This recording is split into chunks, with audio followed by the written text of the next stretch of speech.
Snakes are reptiles. Their origins can be traced back to their history. This began towards the end of the Primary Era, around 340 million years ago, and developed during the Secondary Era, when many groups became extinct.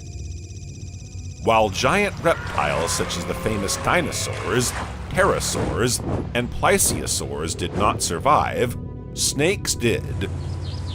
In fact, they are a true evolutionary success story, numbering some 3,500 species today. By comparison, crocodilians number around 20, and turtles around 350. They have conquered the most varied environments, including deserts, marine environments, forests, and all continents except Antarctica. Their shape and their locomotor and dietary adaptations make snakes highly specialized reptiles. Could this success be due to the loss of their limbs, which gives them a considerable advantage by enabling them to move around in many different environments? Perhaps, but not only. The evolution of their skull skeleton has enabled them to capture very large prey, and the acquisition of a venomous apparatus is a significant advantage. It is undoubtedly in all these improvements that we find the reason for their evolutionary success. One of the oldest fossils attributable to reptiles dates back over 300 million years. This small animal, some 20 centimeters long, is depicted with a massive anapsid-type skull, found today in turtles. Anapsids gave rise to two main groups, synapsids and diapsids. The synapsids later became mammals. Among the diapsids are the ancestors of snakes. The oldest known diapsid dates back some 300 million years. Petrolicosaurus cancensis measures 40 centimeters or 16 inches. It is certainly terrestrial and insectivorous. This little lizard lived at the end of the Carboniferous period, when the planet's atmosphere was rich in oxygen. Forests were lush and predators were giants. He feeds on the small insects they unearth in the vegetation, but he himself is prey. He is to contend with predators such as Meganeura, a giant dragonfly measuring 1 meter or 3 feet in length and 70 centimeters or 28 inches in wingspan. The Eurypterida, a kind of giant scorpion that could reach up to 2 meters or 6.6 feet in length for the largest specimens. The diapsids subsequently divided into two major groups, the archosaurs and the lepidosauramorphs. The first group includes dinosaurs and pterosaurs. Today, only crocodiles and birds, descendants of certain dinosaurs, remain. Lepidosauramorphs include pliosaurs, ichthyosaurs, and other placosaurs, which are aquatic animals, as well as lepidosaurians with sphenodontids, lizards, amphisbaenes, and snakes. These last three groups are the most closely related animals and make up the squamates. Lizard morphology is highly varied. There are lizards with 4 legs and a long tail, and others with elongated legless bodies. What all lizards have in common is that they have lost the lower temporal arch of their skull. Even burrowing species lack both arches. Amphisbaenes are snake-like burrowing animals. They have a ringed appearance thanks to skin furrows and resemble large earthworms. With the exception of one species, amphisbaenes have no trace of limbs or temporal arches.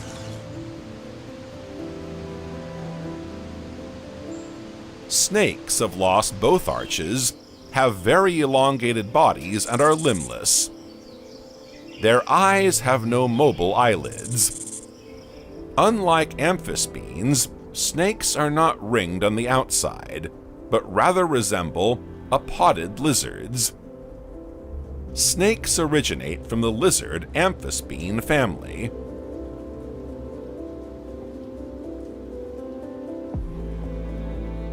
Some groups of squamates are thought to be close relatives or ancestors of snakes.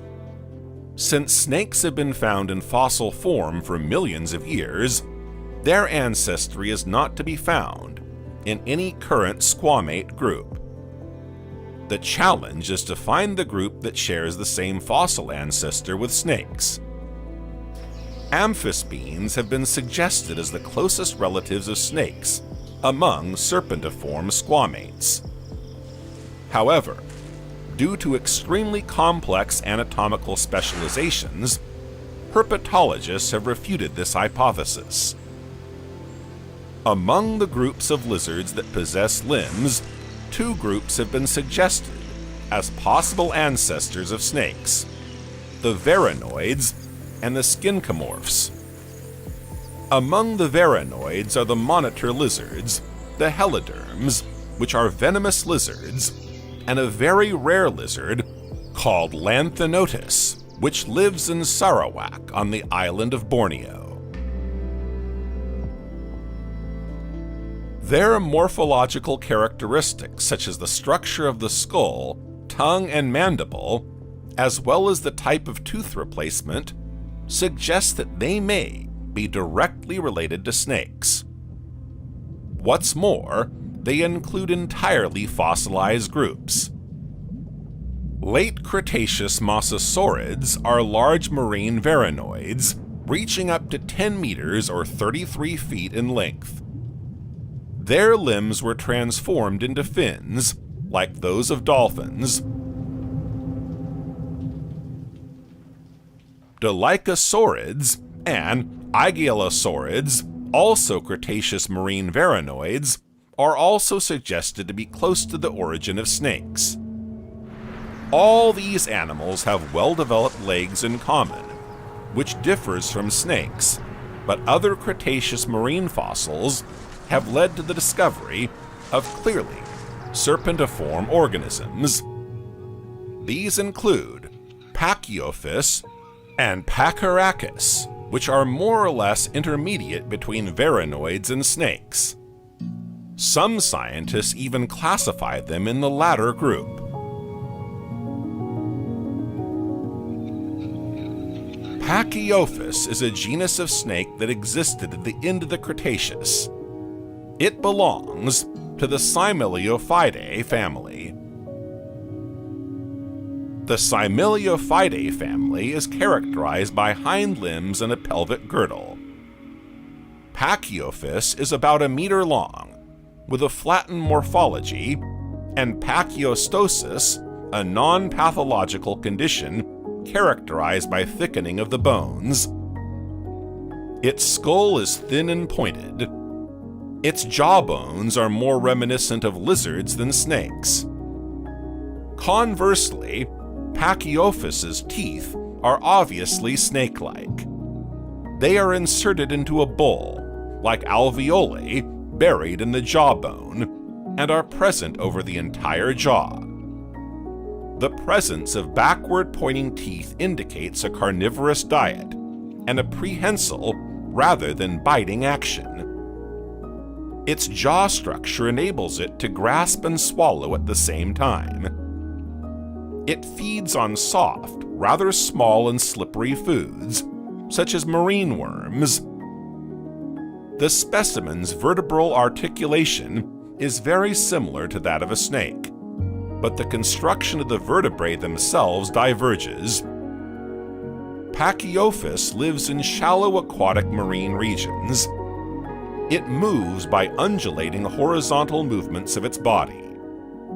Its neck is more flexible, indicating that it can perform vertical movements, such as holding its head above its flat stature, a common posture for an animal living in shallow water.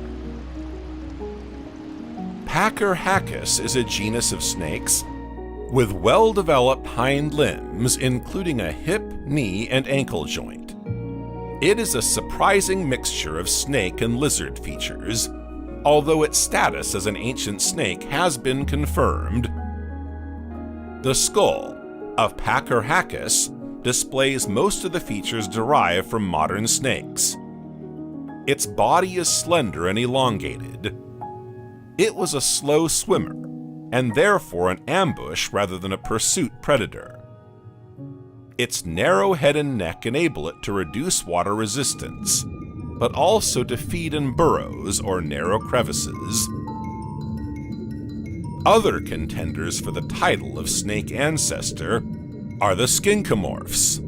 They include a large number of tetrapod lizards, but also some snake-like species. Some herpetologists have speculated that they may share a common ancestor with snakes, since the structure of the brain has similarities with the latter. But the study of fossils has not confirmed this hypothesis. Another possible relationship has been suggested between snakes and Pygopodidae, lizards neighboring the geckos of the Australian region. They have very elongated bodies with no forelimbs and very reduced hind limbs, but this hypothesis has been disproved. It is now accepted that snakes are descended from lizards. Scientists are looking for their closest cousins among today's varanoids.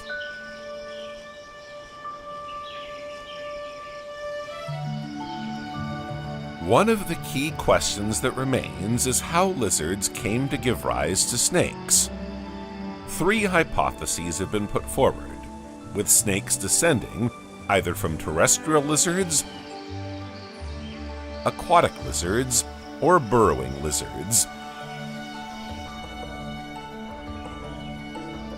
The first hypothesis is that of terrestrial origin. Very recently, a study published by Zhiheng Li and his team in the journal Nature in 2022, and other earlier studies, suggest that the terrestrial hypothesis is still considered likely, as it is supported by the discovery of new fossils of primitive snakes that display terrestrial characteristics. Li's scientific paper describes a new fossil of a primitive snake, Eophis cf. Parvis, which was discovered in the Jiaotang Formation in China. This fossil has been dated to the Lower Cretaceous, around 125 million years ago. The second hypothesis of aquatic origin was put forward because Cretaceous mosasaurs, dolichosaurs, and aguilosaurs were close relatives of the snake strain. These aquatic and even marine varanoids never underwent significant limb reduction. This hypothesis, although not the most supported, is not totally rejected, as fossils that appear closely related to snakes have been found in fossiliferous deposits of marine origin. The third and final hypothesis, generally accepted, is that of an origin from a burrowing form. It is based on the burrowing nature of primitive snakes, but also on the fact that burrowing lizards are often serpentiform. Work on the snake's retina has fueled this explanation. The cranium of snakes is reinforced. All mobility between its various regions and those of protruding elements, such as the temporal arches, is lost. These elements explain the passage through a burrowing phase, since burrowing lizards show the same modifications. Nevertheless, the connection of the upper jaw and palate bones to the skull is not compatible with burrowing activity. The consolidation of the skull may well be the legacy of a burrowing past. Mobility of the upper jaw and palate was only acquired later. The elongation of the body and the loss of limbs are adaptations linked to the burrowing lifestyle, but also to the frequentation of burrows and crevices housing the small mammals on which snakes' ancestors fed. These last two hypotheses suggest that snake ancestors were half aquatic and half burrowing, living in mud like some modern, apodid amphibians.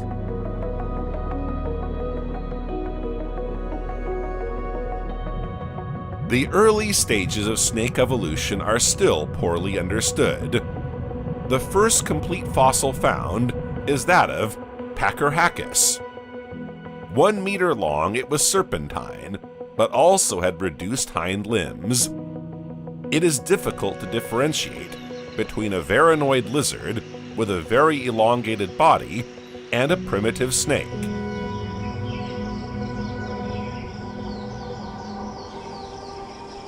What all present-day snake species have in common is that they have limbless bodies capable of moving on the ground, in the air, and in the air throwing themselves from tree to tree.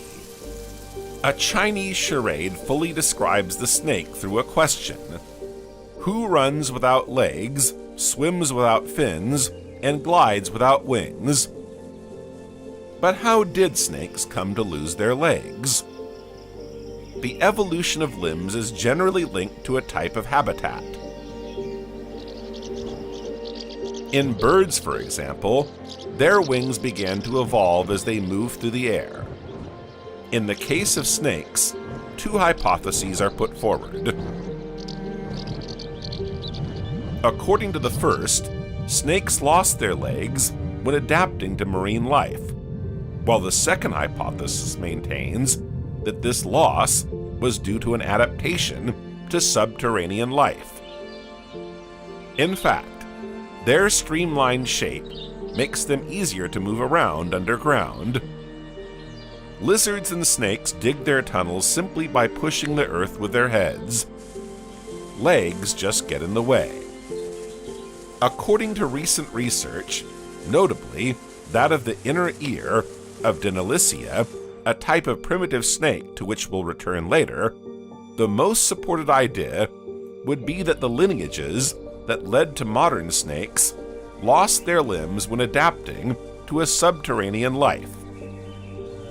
This doesn't mean, however, that some Cretaceous lizards didn't one day decide to live underground and gradually lose their legs.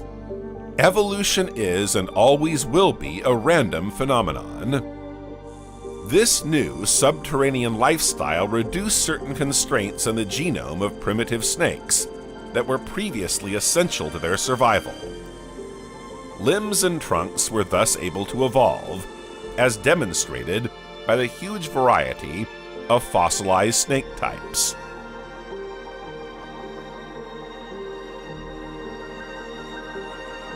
The spinal column of snakes generally comprises between 160 and 400 vertebrae, whereas that of humans has only 33, and that of lizards between 25 and 100. The formation of this highly characteristic anatomical element has been studied through the embryonic development of vertebrates, and in particular, the stages leading to the formation of the spinal column. The blocks of cells that each give rise to a vertebra are called somites. It is from these that the head and trunk of membranous vertebrates are formed. At some point, these embryonic structures differentiate to form the various regions of the vertebral column, from the neck to the tail. In snakes, there is a gene specially named lunatic fringe, which is involved in the multiplication of vertebrae. Combined with other genes responsible for somite formation, the lunatic fringe will cluster cells at the caudal end of the embryo. Once a certain number of cells have been brought together, a somite is formed and moves up the body. The set of genes responsible for somite formation represents the molecular clock of somatogenesis. They regularly switch on and off to form somites. If this clock is ticking fast, more somites are produced from the same number of initial cells. And vertebrae aren't the only bones in the body to undergo atypical development in snakes. With the exception of the 3 vertebrae closest to the head and the tail vertebrae, all snakes have ribs. The ribs do not meet along the belly, so they can spread apart when the snake swallows a large prey. This homogeneous spine is thought to be the result of the transformation of the ancestral trunk configuration of ancient legged animals, perhaps even a specialization linked to the loss of legs.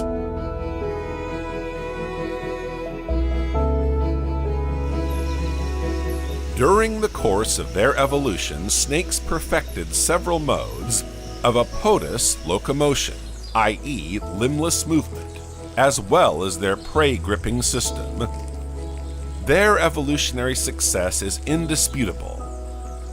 Vestiges of pelvic girdles and hind limbs can be seen in the most primitive of today's snakes, such as boas and pythons.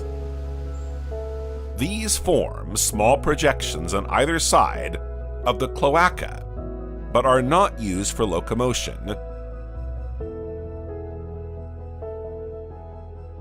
Snakes have adapted their locomotion to a wide variety of environments, which has contributed to their expansion.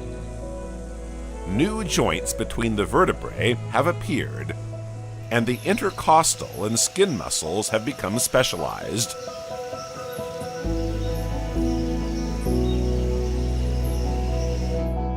The mouth, and more specifically the jaws, evolved in 2 different directions from a primitive stage. Scolosophids, with their small mouths, capture and ingest small prey. Alethinophids, which account for 90% of today's species, have large mouths, enabling them to ingest prey up to a size larger than their own. Because of their small size, scolosophids fossilize very poorly, and scientists have little data on their past history. Alethinophids, on the other hand, are more easily visible. This adaptation modified the jaw skeleton, as well as the supratemporal and square bones, which are arranged differently in snakes. Alethinophids, which eat large prey, have developed an innovative mechanism not found in lizards and scolosophids. A joint between the snout and the rest of the skull allows the mouth to be enlarged to the maximum. This enables them to swallow larger prey in one go.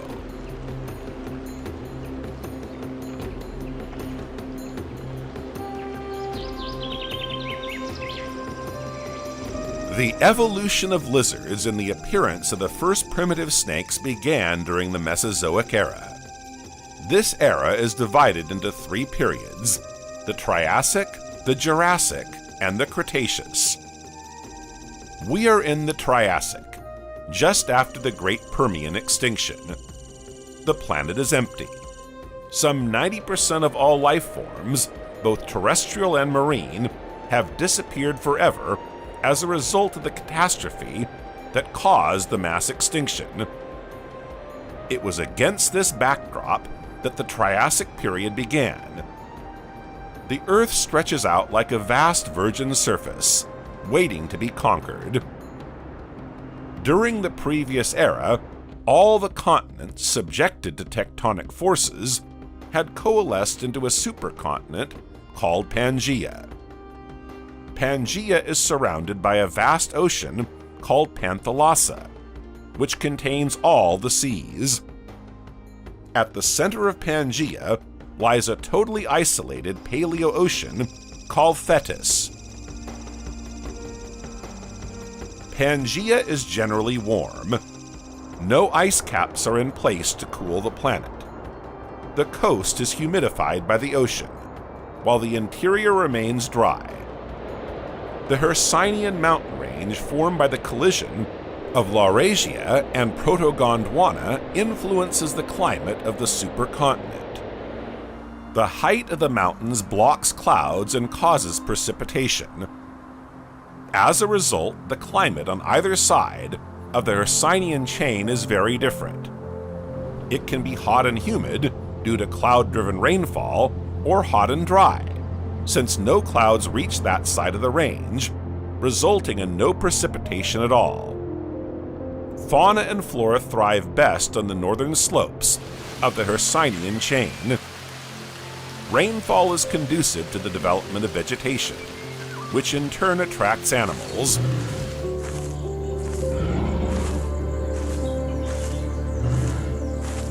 Mosses, gymnosperms, seed-bearing plants, ferns, and lycopods are timidly covering the planet, despite the catastrophe of the Permian extinction. Within a few million years, vegetation flourished again on Pangea. As for the fauna, many ecological niches were left vacant following the Permian extinction. The few surviving species will conquer them. Animals had to evolve and diversify to adapt to this new environment. New species appear. In the oceans, life returns to normal. Within a few thousand years, life was once again abundant. Marine reptiles take off. All this marine fauna remains essentially coastal. Only when Pangea had fragmented would it colonize the open sea.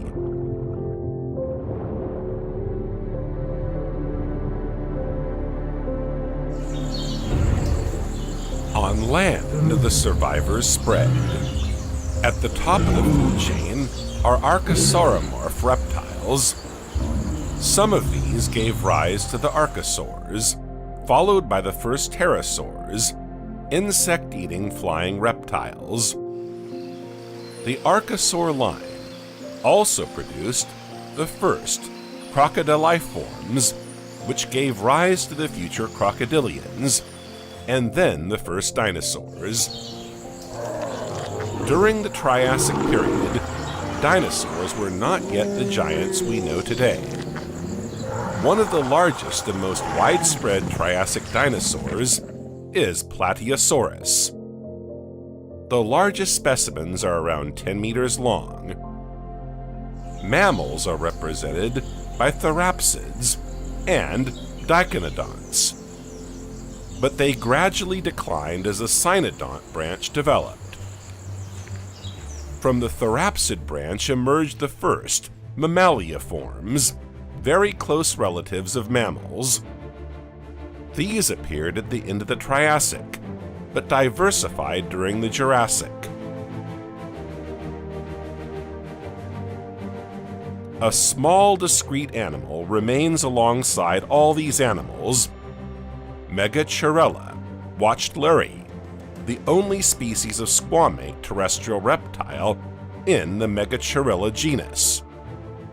It measures around 15 centimeters or 6 inches, has a rather robust broad skull, a slightly elongated neck, and long, sturdy front legs.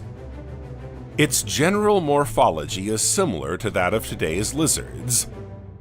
This terrestrial animal may well be the ancestor of the squamates we know today.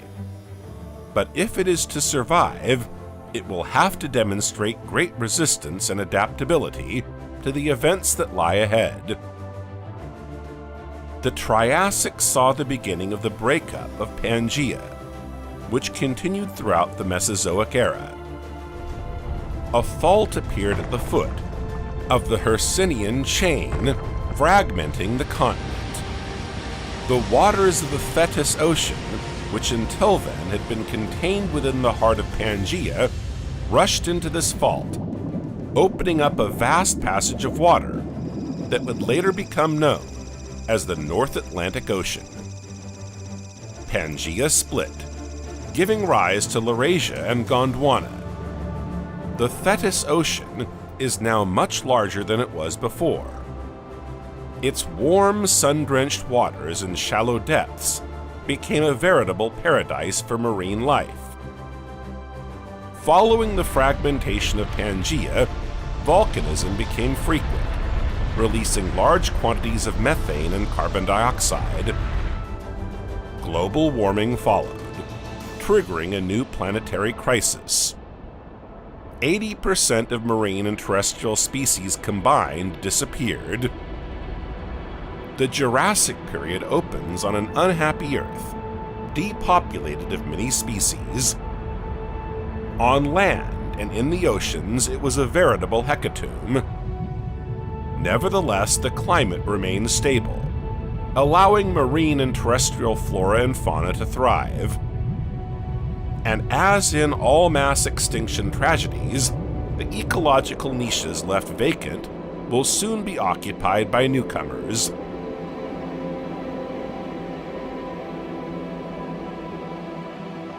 Since the division of Pangea, the climate has become warm and humid, and vegetation has developed abundantly. Lush green expanses cover a large part of the continents. This vegetation benefits herbivorous animals enormously.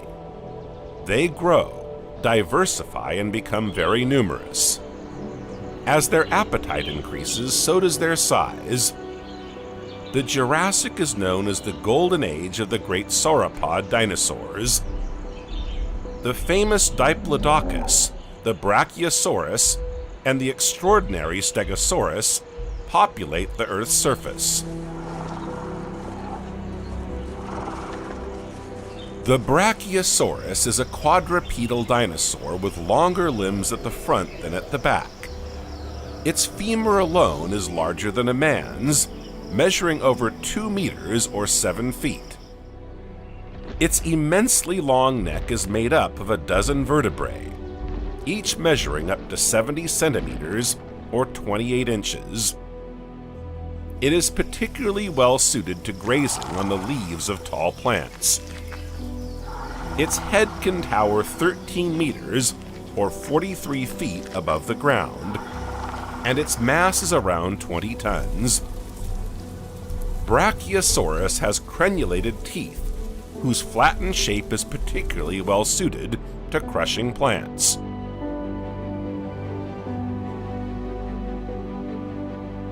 Brachiosaurs are social animals, living in herds.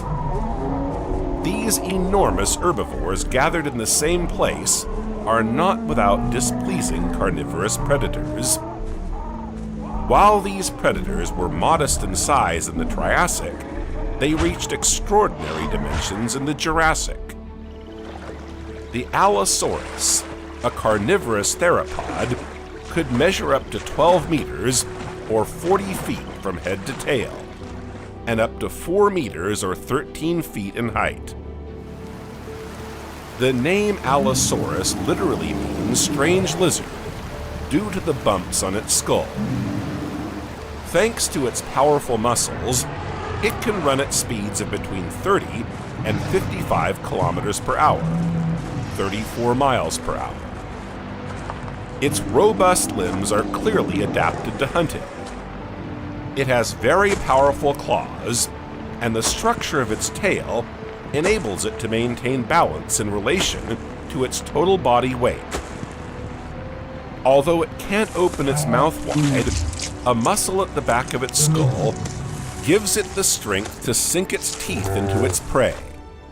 The Allosaurus is a formidable predator.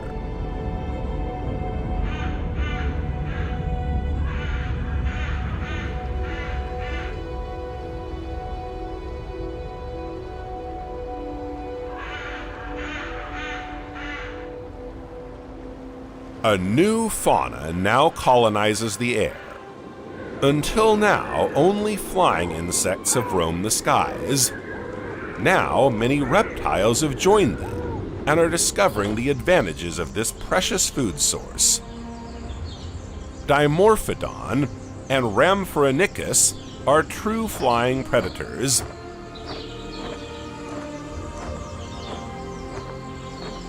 Dimorphodon is a flying animal with an average length of 1 meter and a wingspan of 1.45 meters or 5 feet. Its body structure is fairly primitive, with a very small skull and short wings. The first phalanx of its wing finger is only slightly longer than its lower arm. Its neck, though small, is very flexible. Its wings, proportionately short in relation to its body, make it a poor flyer. As a result, it flies for short periods, as it is unable to travel long distances. A discreet little animal, it takes advantage of the abundance of vegetation. He's trying to make his way through all the clutter. It's Parvoraptor, a genus of snake comprising just one species, Parvoraptor estesi. 15 centimeters or 6 inches long, it has vestigial limbs showing that it was still in a transitional phase between lizards and snakes.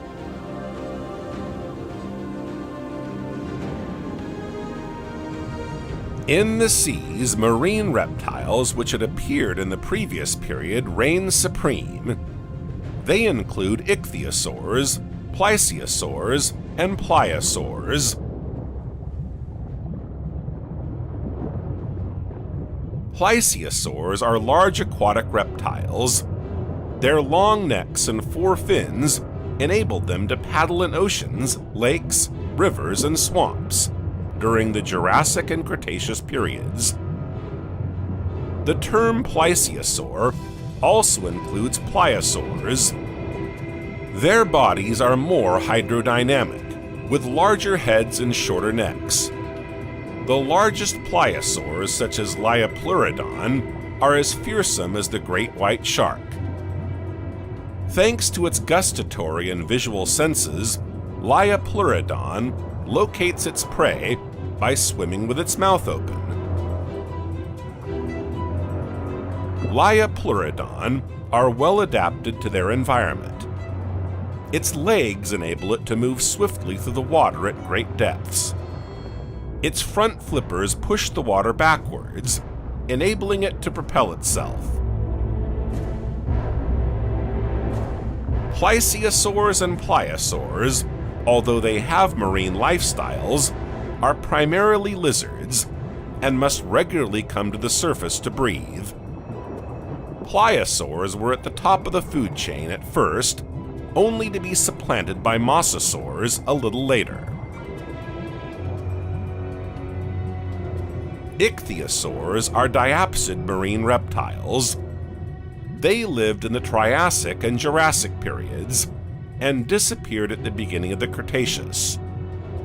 They are relatively modest in size, except for some specimens, such as Shonisaurus, which reached up to 35 meters or 115 feet in length.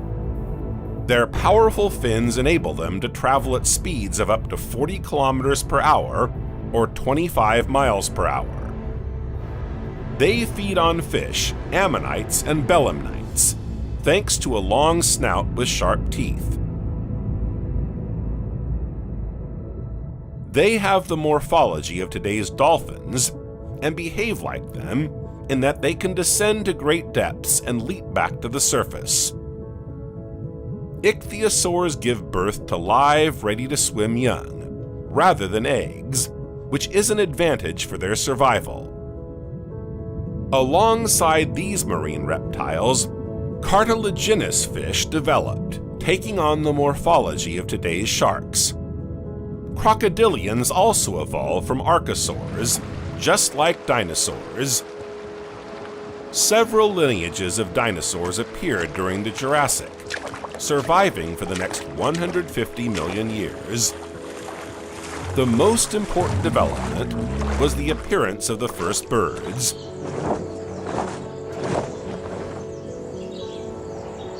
The Jurassic ended, and a new chapter in Earth's history began, the Cretaceous, during which snakes really developed and diversified.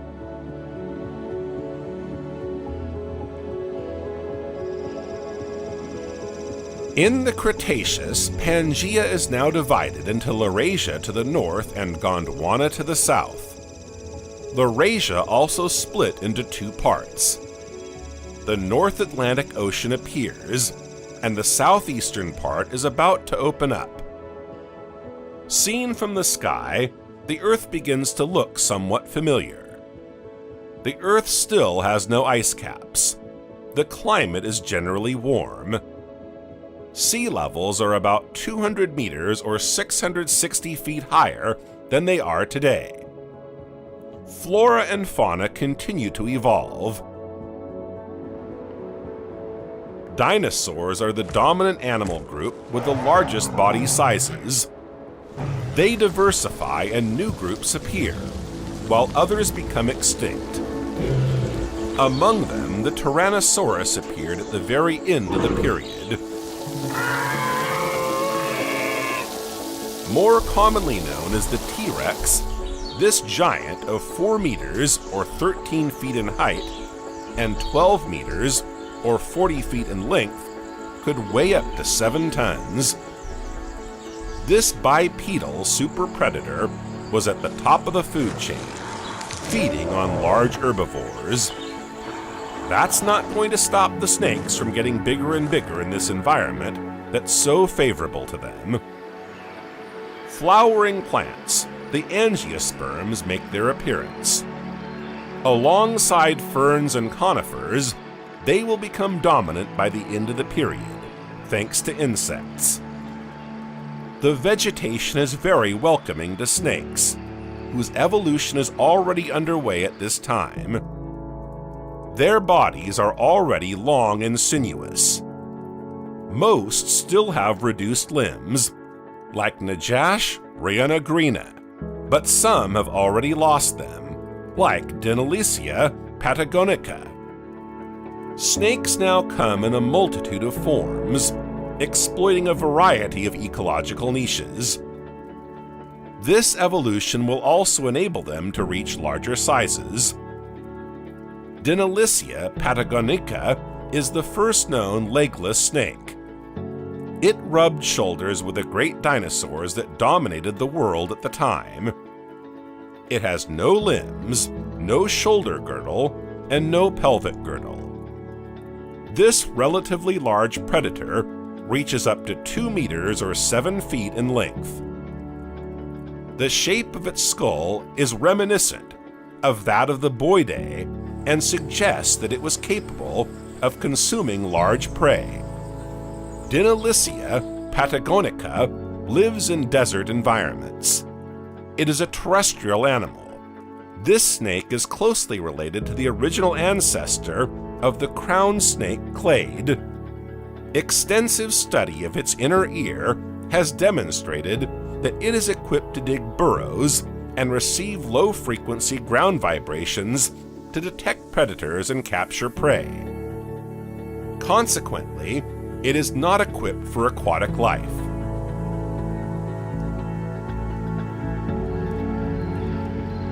There are significant differences between the vestibules of terrestrial burrowing specialists, those of non-burrowing terrestrial generalists, and those of aquatic forms. The vestibule of marine snakes and lizards has shrunk to almost nothing.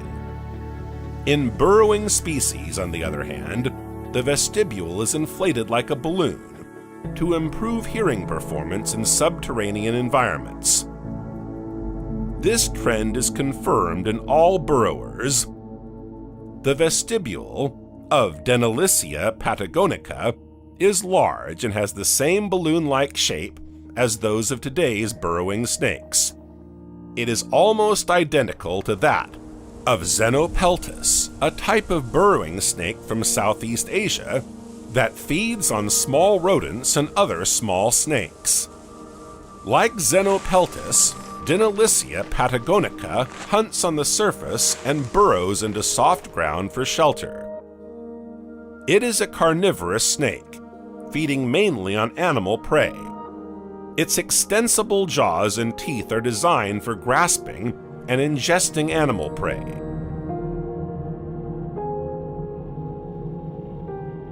Because it lacks limbs, Dinolysia patagonica crawls and gains access to burrows and shelters of small vertebrates, such as other reptiles, small mammals, birds, and even fish. Its relatively large size enables it to hunt large prey. Dinolysia patagonica is a genus of primitive snakes closely related to the ancestor of today's snakes. It is not one of the first lineages to separate from the lizards, like Najash rheonegrina. Like many Cretaceous snakes, Najash rheonegrina has small bony hind limbs extending from the hip to the ankle. It moves easily on land thanks to its 2 legs, which also serve to hold on to its partner during mating. This snake has characteristics that our modern snakes no longer possess. The bone below the orbit has the same shape, position, and connections as the jugal bone of most lizards. This lower part of the jugal bone was therefore lost over the course of snake evolution to form a rod-shaped bone. The morphology of Najash rheonegrina bears a familiar resemblance to that of modern-day lizard species, such as the Komodo dragon. It has a massive mouth, head, and body. But other representatives of the lizard-snake transition also roamed the Earth in the Cretaceous.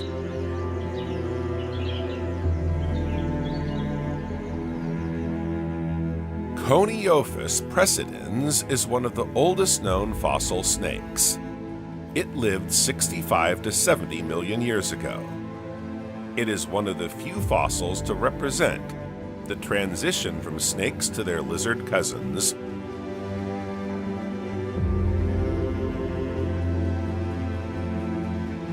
Coniophis precedens lives in a floodplain environment and lacks adaptations for aquatic locomotion.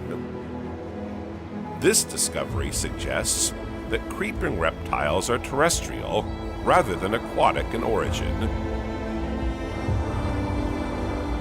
It is small in stature, small in legs, and has a spine that reveals burrowing characteristics. Its jaws are more rigid and articulated than those of its modern cousins, but should already have enabled it to swallow large prey. It was at the end of the Cretaceous period that the Boidae appeared, dominating the world of snakes, especially in Europe and North America.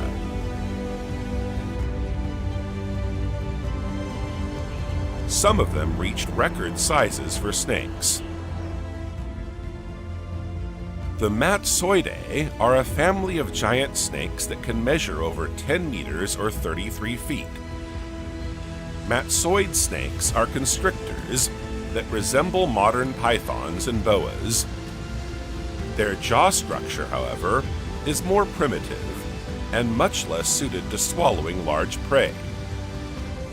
Members of this family have specific characteristics, such as the presence of a pituitary gland in the anterior part of the trunk, or the fact that the middle and posterior vertebrae of the trunk have a moderately or well-developed hemal keel.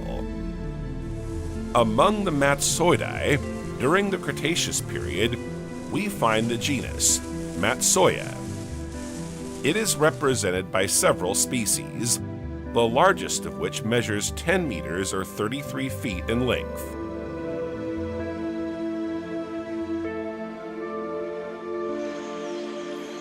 It's not just on Earth that snakes reach giant sizes. Another family related to the Boidae, the Paleophidae, represented by Paleophis, also reaches lengths of around 10 meters. These are all aquatic snakes that populate the Eocene seas. The smallest specimens of this family measured around 1 meter in length. Studies of Paleophis vertebrae reveal a high degree of vascularization. This suggests that the specimens had a much faster metabolism and growth rate than modern snakes. Eupodophus is a genus of marine snake that lived around 90 million years ago. It is rather modest in size, measuring 85 centimeters or 34 inches long, but has two small legs at the back, making it a transitional specimen between lizards and limbless snakes. The known species is called Eupodophus discoense. Its body ends in a short paddle-shaped tail. Its vertebrae and ribs are thickened as a result of its aquatic lifestyle. The pelvic bones are small and weakly attached to each other. Eupodophus discoense has hind limbs that, although small, are anatomically comparable to those of modern land lizards. These marine snakes share the aquatic environment with other marine reptiles. While the ichthyosaurs are becoming extinct, as yet unexplained, a new group is emerging, the mosasaurids. The mosasaur was a marine reptile that dominated the oceans at the end of the Cretaceous. With its crocodile-like appearance, it boasts heavy oval jaws. It can reach lengths of around 15 meters or 50 feet. Despite its large eyes, it has poor vision and olfactory senses. It has sharp teeth that enable it to cut up its prey so that it can eat it more easily, since its slender jaw means it can't swallow it all at once. Its scales are smooth and dark, and it has a fin at the end of its tail.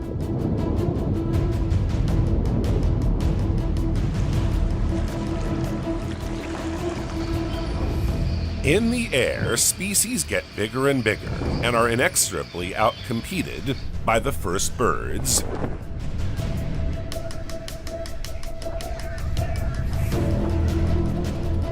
Even on land, the race for gigantism is still on, and snakes, though massive, must be wary of new predators in the air.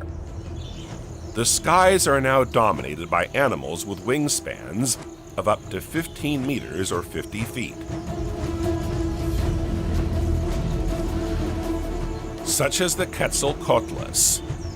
Quetzalcoatlus cohabitated with dinosaurs and is the largest flying creature ever to have existed.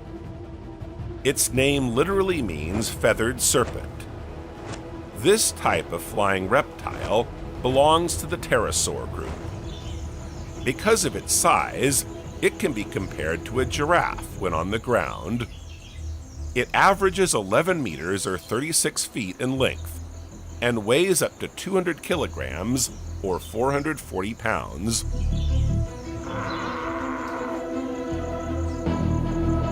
The Quetzalcoatlus has two very pronounced pointed wings, giving it speed when it flies. Another advantage is that its weight is relatively low compared with its size, making it easier to climb into the sky despite its gigantic size. It has a long neck made up of numerous vertebrae, all interlocking with the folds of its wings. Its beak is slender, straight, and elongated. Because of its size, it is probably capable of hunting large prey, such as large fish, reptiles, birds, and perhaps even small dinosaurs or dead animal carcasses. Its long jaw and conical teeth suggest that it could catch and swallow whole prey in flight or on the ground.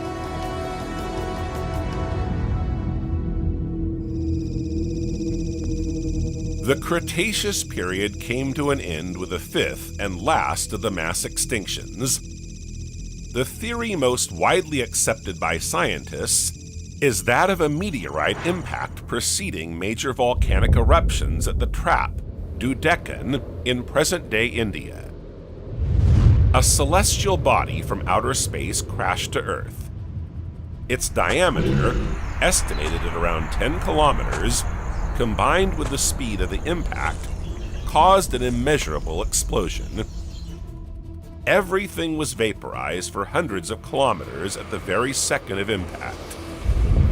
Neither flora nor fauna were spared. Debris was propelled into the atmosphere and fell back to Earth, sparking numerous fires. The dust and gases emitted combine with water to produce acid rain, devastating everything it touches.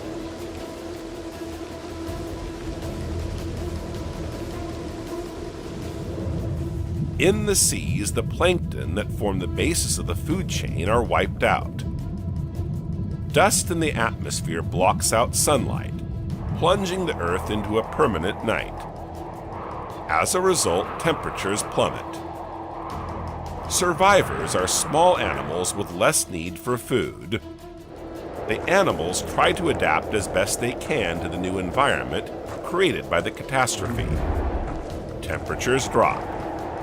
Reptiles, which are cold-blooded animals, prolong their fasting and manage to survive. Other small omnivorous animals managed to adapt to the catastrophe and underwent a major evolutionary radiation: mammals.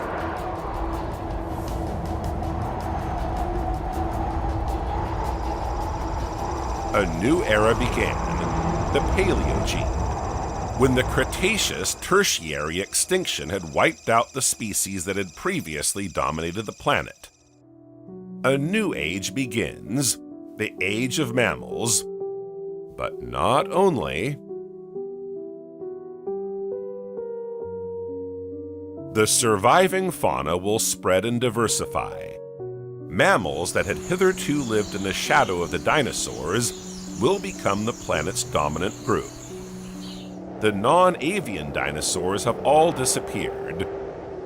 Avian dinosaurs will continue to evolve and become the birds we know today. Flying reptiles and marine reptiles are no more. In the oceans, the situation is catastrophic. The majority of large predators have not survived, and fish will be able to take advantage of the ecological niches left vacant. The great reptiles have disappeared, but at the same time, other animals have managed to survive.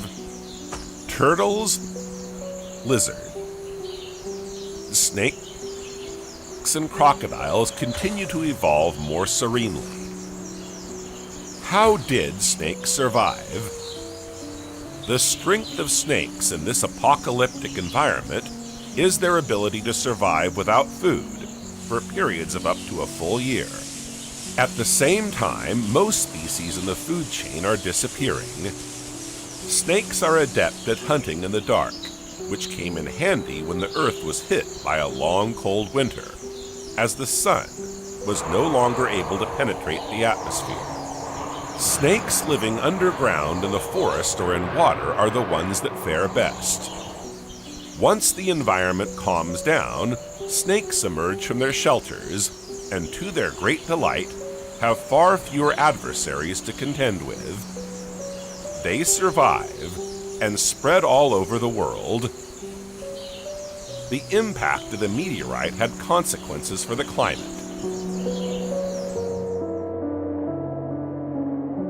The clouds of ash and particles that spread through the atmosphere on impact are said to have spread across the entire planet, enveloping parts of the Earth in total darkness for over 700 days.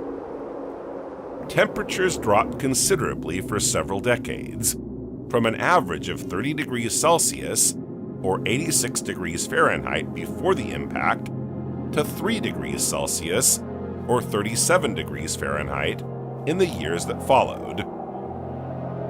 Then, over the next 1,000 years, the climate becomes tropical again. Temperatures rise again. The Earth now has many land masses. North America and Africa gradually saw their inland seas shrink. Shoals emerge and continental surfaces expand. India moves northwards, breaking away from Madagascar. Australia breaks away from Antarctica.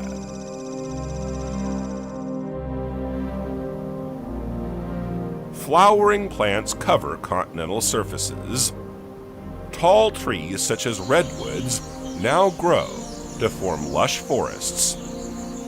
This vegetation is a veritable paradise for animals. It offers shelter and food. In the oceans, the great marine reptiles are no more, and the cartilaginous fish, known as chondrichthyans, to which sharks belong, become true predators over the following millions of years. The actinopterygian, ray-finned fish multiplied to become the most numerous.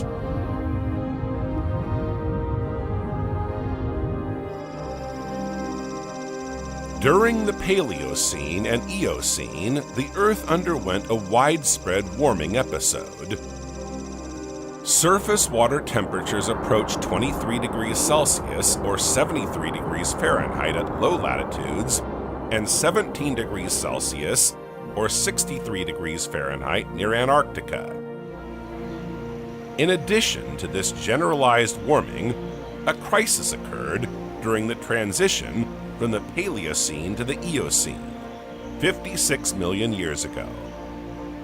A hyperthermal episode occurred, known as the Paleocene-Eocene thermal maximum.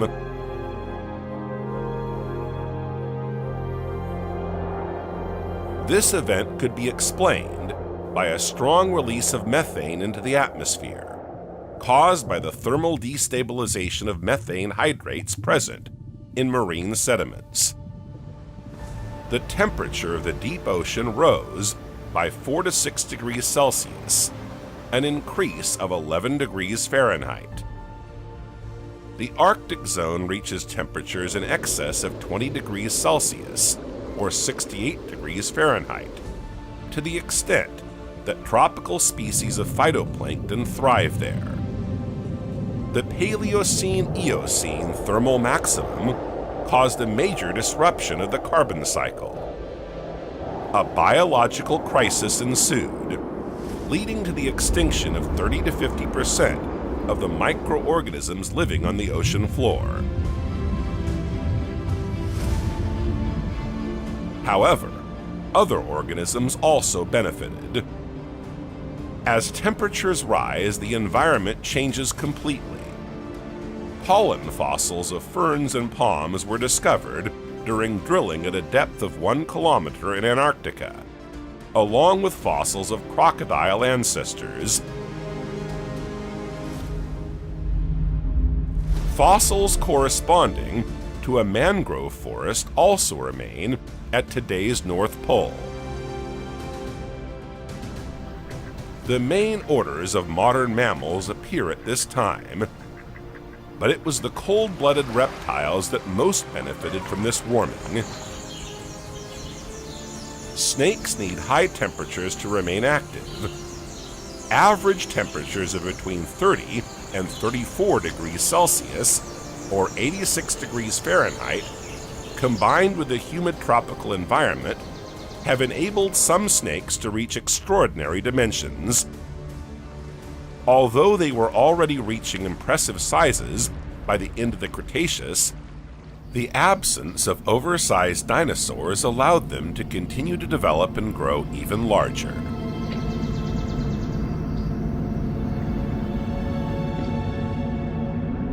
One of the most famous genera of giant snakes from this period is Titanoboa.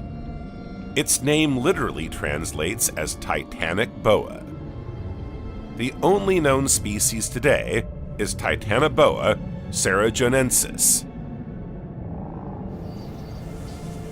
Titanoboa belongs to the Boidae family, which consists of carnivorous snake builders found mainly in tropical zones. These include boas and anacondas. Titanoboa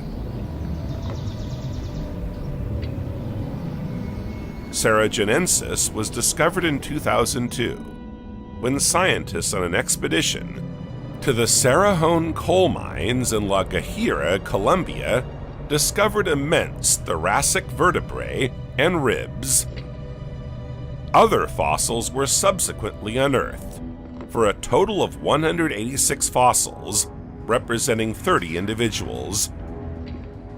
Research continued for 2 years, and other giant reptile fossils from turtles and crocodilians were also found. All date from the Paleocene epoch, around 60 million years ago, just after the Cretaceous-Paleogene extinction. The excavated fossils are being transported to the Florida Museum of Natural History for study by a team of international scientists. The vertebrae and ribs discovered belong to a new giant boidian named Titanoboa cerrejonensis.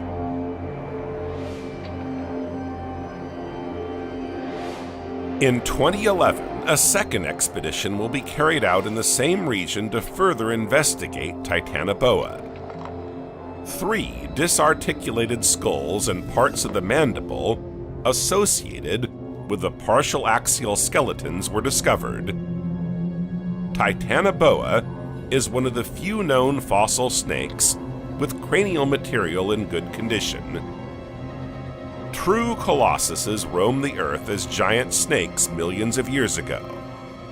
But what did these giant creatures look like? And in what context did these snakes evolve? How did they evolve to such massive proportions?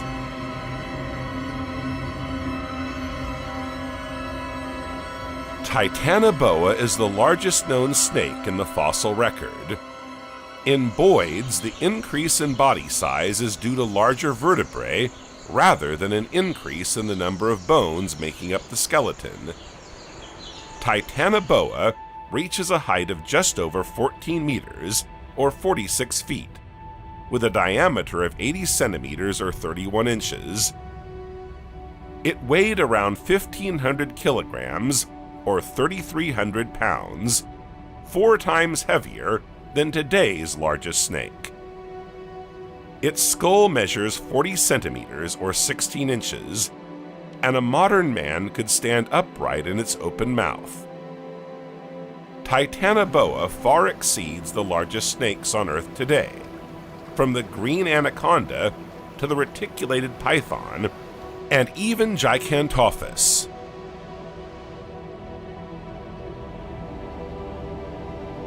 Several specimens of this colossal size have been found, confirming that Titanoboa regularly reaches these gigantic proportions. Snakes, whether Paleocene or modern day, are poikilotherms. They have no control over their body temperature, which varies according to the temperature of their environment. This lack of control over internal temperature prevents snakes from being active during cold periods, as they conserve energy. Their size is limited and influenced by the outside temperature. When the temperature is too low, the animal has a slow metabolism that cannot support a body that is too large. During the Paleocene, in Colombia, where Titanoboa fossils were found, the temperature reached between 30 and 34 degrees Celsius, or 93 degrees Fahrenheit.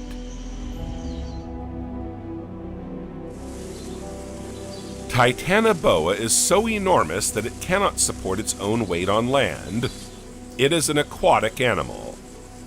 It lives close to fast-flowing rivers, where freshwater turtles and crocodiles make up a large part of its diet.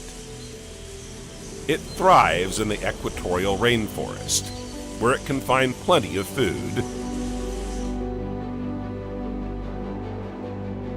One of Titanoboa's famous meals is Cerrejonensis. This cousin of the crocodile is one of the giant snake's favorite prey. Its fossil has also been found in the Cerrejón Formation in Colombia, where Titanoboa's remains were found. Unlike Titanoboa, Cerrejonensis is a small specimen. It is a crocodiliform that belongs to the group of modern-day crocodilians. Like Titanoboa, it thrives in a neotropical equatorial forest environment. While the evolution of reptiles tends toward gigantism, this one sticks to a rather reduced size. What's more, unlike its crocodile cousins with their long claw-like snouts, specialized in catching prey, Ceratosaurus has a short, broad snout. Its diet consists mainly of amphibians, small reptiles, and mammals. Some scientists believe it is adapted by tapping into food sources that don't attract the other giant species it comes into contact with. Ceratosaurus is easy prey because of its small size, and it must also beware of carbonemes. This giant freshwater turtle measures around 2.5 meters or 8 feet in length, including 1.8 meters or 6 feet for its carapace alone. Carbonemes has an omnivorous diet. Its strong jaws and imposing size enable it to attack medium-sized crocodiles. While Titanoboa made its home in the part of the world that corresponds to present-day Colombia, giant snakes of the Madsoidae family remain on other continents.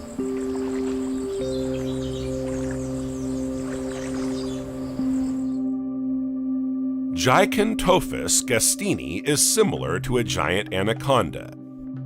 This snake grows to over 10 meters or 33 feet and possesses considerable strength. Until the discovery of Titanoboa, Gigantophis gastini was considered the largest snake ever to have existed on Earth. Its shape and vertebrae are primitive. It lives near waterways and in areas of lush vegetation. It feeds on small mammals, but its size also enables it to attack large animals, such as the ancestors of elephants, the Moratherium. Although it looks rather like today's tapirs, the Moratherium is a mammal that belongs to the elephant group, as it shares many common anatomical features. The Moratherium measures around 3 meters or 10 feet in length and weighs around 400 kilograms or 880 pounds. It is smaller than today's elephants and occupies ecological niches currently taken by the hippopotamus, such as swamps and rivers. Moratherium feeds on vegetation. It does not have a trunk comparable to that of the elephant, but instead has a wide, flexible upper lip, enabling it to grasp hard-to-reach vegetation. Wanambi is a genus of large snake that lived in Australia during the Pleistocene. It measures between 5 and 6 meters, or 20 feet long, and has a small head. It stays close to water holes to catch its prey by surprise when it comes to drink. It then kills them by constriction, which means it wraps itself around its prey and suffocates them to death. Alongside him, Yarlungar also lives in Australia. This large predator used to grow up to 6 meters in length. It operates much like its sidekick, Wanambi, standing close to water holes to attack its prey and killing them by constriction.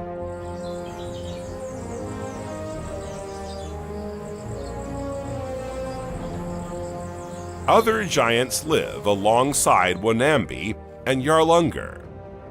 Megalania prissa is a giant monitor that lives in Australia. It thrives in warm, dry areas, grasslands, savannas, and lowland rainforests. Its dimensions are impressive. It reaches lengths of 5 to 7 meters, or 23 feet, and weighs over a ton. It is one of the super predators of our time. Its morphology is reminiscent of today's Komodo dragon, only more massive. It wears a dark green, gray, or black color to remain inconspicuous in its environment and discreetly approach its prey. Its skin is reinforced with plates of small bones called osteoderms, forming a kind of chain mail. Its name has a Greek meaning gigantic wanderer. Thanks to its large size, it is not afraid to attack equally oversized prey. It has a long tail, which it can use in its attacks. Its many teeth and long curved claws at the end of its legs make it a formidable opponent.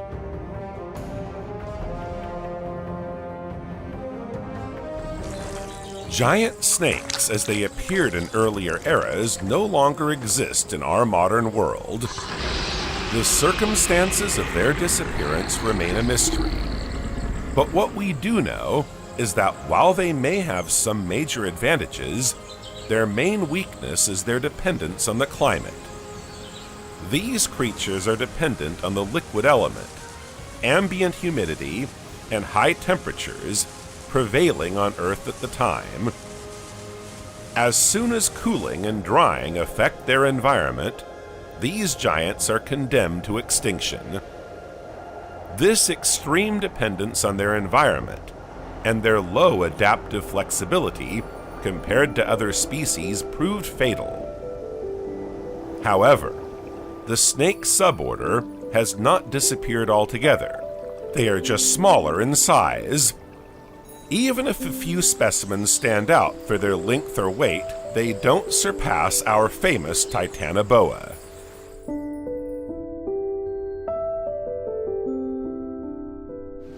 In today's world, 3 snakes stand out for their above-average length and weight.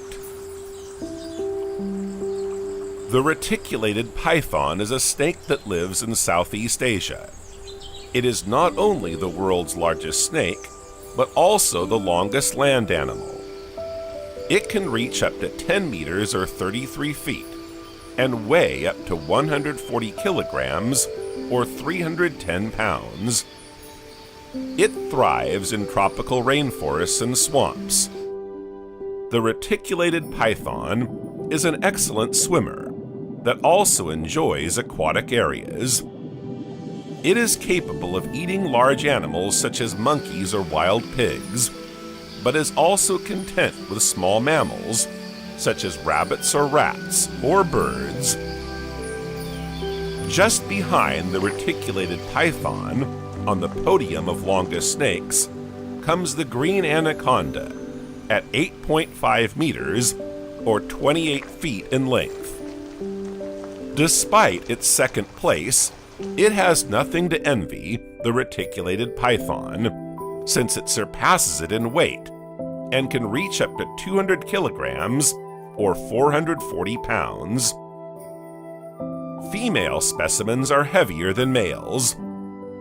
The green anaconda is a constrictor snake with a predominantly aquatic lifestyle. It can remain in the water for 10 to 20 minutes without breathing. It hunts at night, leaving only its eyes and nostrils above the surface of the water. It thrives in the Amazon rainforest, climbing from tree to tree as the need arises. It is capable of swallowing large mammals such as tapirs and goats.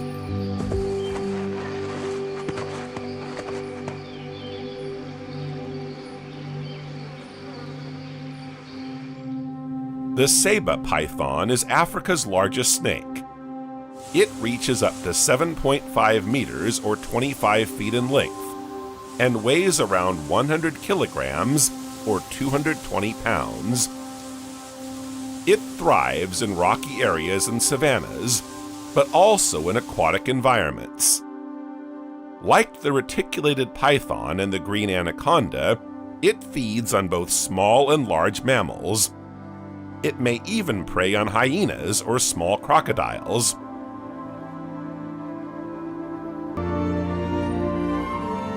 This period of our history goes so far back in time that it's almost impossible to have a realistic representation based on factual evidence. Only a few minerals, zircons dating from this period, are known today. Thanks to our current technologies and the few elements we have in our procession, experts have been able to put forward hypotheses on the Hadean period based on a theoretical approach, but also on elements of comparison inspired by other planets.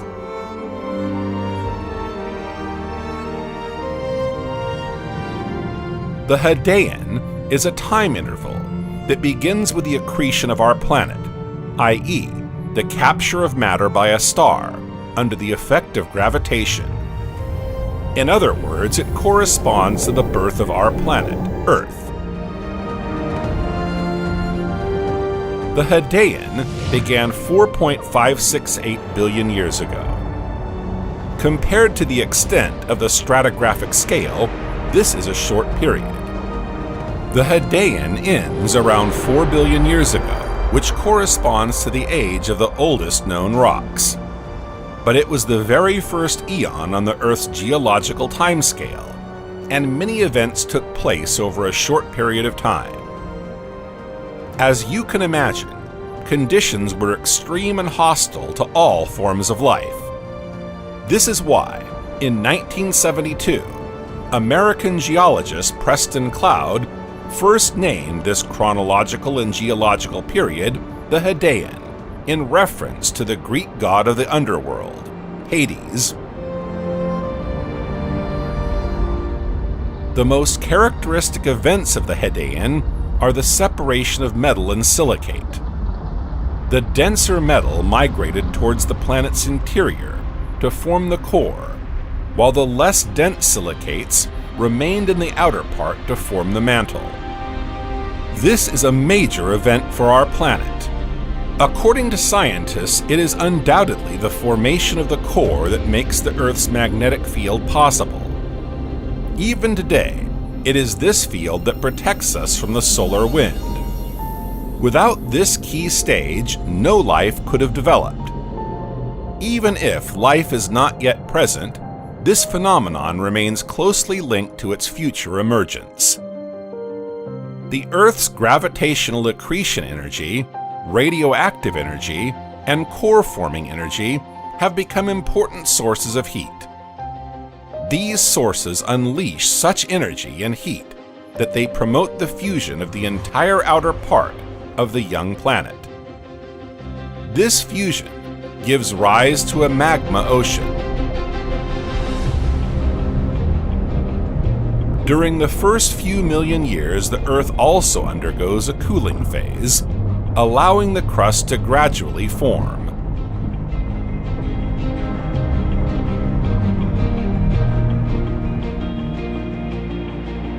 Our planet had an atmosphere, but as you can imagine from the landscape before your eyes, it was radically different from the one we have today. The atmosphere consisted mainly of nitrogen and CO2, with small amounts of methane and ammonia. It could be defined as a primitive atmosphere. All this suggests that the Earth was then an azoic planet, i.e., an environment with no traces of animal or plant life. It's very difficult to know more about this period, since rocks dating back to the Hadean are almost non-existent. However, a few deposits dating back 3.9 billion years could point to prebiotic activity, and we don't know whether this might have begun a few million years earlier during the Hadean. It's on this unsolved scientific enigma, which leaves an extraordinary field of possibilities, that I suggest we continue our journey, leaving behind the Hadean and embarking on a new era, the Archean.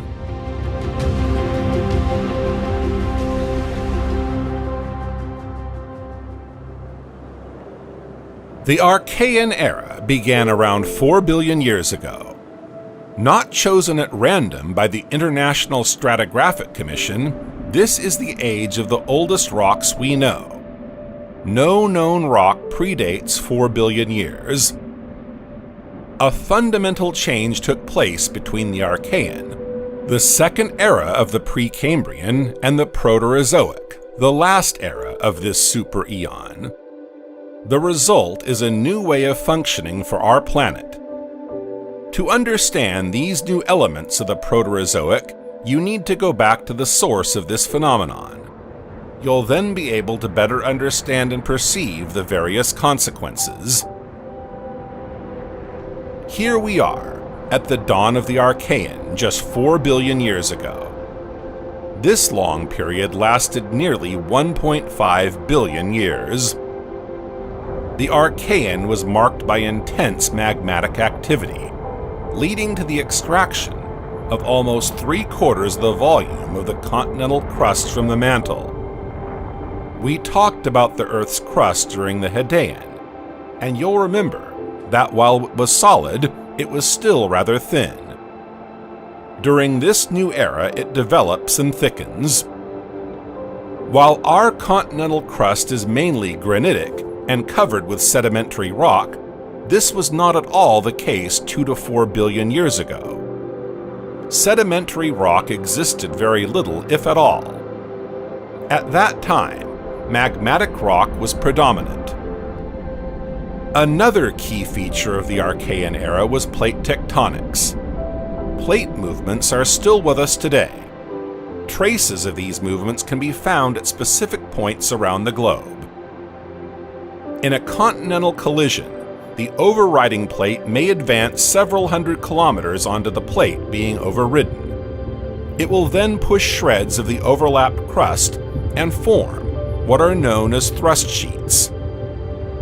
Surprisingly, this type of movement was already present nearly 4 billion years ago. The same traces of thrust sheets can be found in rocks dating from the Archean period. The only significant difference between yesterday's movements and those of today is that billions of years ago, the plates were much smaller, only 100 kilometers or about 50 miles. At this stage in the life of our young planet, the Earth's crust had cooled sufficiently for the first continents to begin forming. These movements will give rise to another decisive phenomenon for our planet.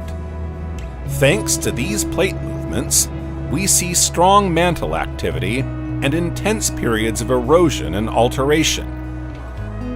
These phenomena, coupled with other events, produce large quantities of CO2 during this period, which in turn contributes to the greenhouse effect.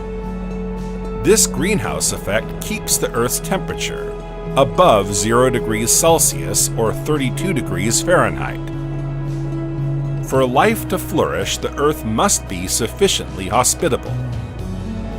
Extreme temperatures, either too hot or too cold, would eliminate any hope of life. Let's leave the atmosphere behind and continue our exploration in search of clues to the appearance of this possible life. The Earth's internal activity is far more intense than it is today, and the heat in its entrails much higher. Magmatic oceans, melts, and other terrestrial phenomena favor the appearance of rocks that require high temperatures, such as comatite. Today, with its lower internal heat, the Earth could no longer produce this type of rock. Speaking of these rocks, I told you earlier that they are the oldest known. You can see them in specific places around the globe, including Greenland, Western Australia, and South Africa. They offer a completely different terrestrial landscape from what we know. Gray rocks, belts of green rocks, a landscape almost from another world. If it weren't for the presence of water all over the Earth's surface, you'd probably be mistaken. But if you look closely, you can see the moon on the horizon. You'll notice that it's much closer to the Earth than usual. The rocks you see submerged in the water are stromatolites. You can also see an active volcano spewing fiery clouds of dust a little further away. But what really catches your eye here is the water and the presence of carbon. Indeed, these two elements are essential to our quest for knowledge about the genesis of the very first cells They are the protagonists in the history of life on Earth. According to scientists such as Christophe Tomaso of the Institut de Physique du Globe de Paris and James Casting of the University of Pennsylvania, water, oxygen, and carbon are the most convincing indications of possible life on a planet. It is through the chemistry of water and carbon that life could hatch. For this to happen, water must be stable on the surface. As for the carbon atom, it is one of the atoms most conducive to the establishment of numerous bonds, and thus to the formation of long, complex molecules with multiple properties. We have thus assembled the essential criteria required for the birth of life. Water is plentiful here, and the carbon released by terrestrial activities is produced in abundance, while these stromatolites are proof of the presence of oxygen. These rocks are banded iron formations, i.e., iron oxidized by the presence of oxygen. We still don't know for sure where the first forms of life appeared. Nevertheless, many scientists have put forward theories on the subject. Some believe that life emerged in hydrothermal springs at the bottom of the oceans, while others favor the possibility that the first organisms evolved in small hot pools near volcanoes. What we do know is that it was present in the Archean period. I think it's time for you at last to know how it all began.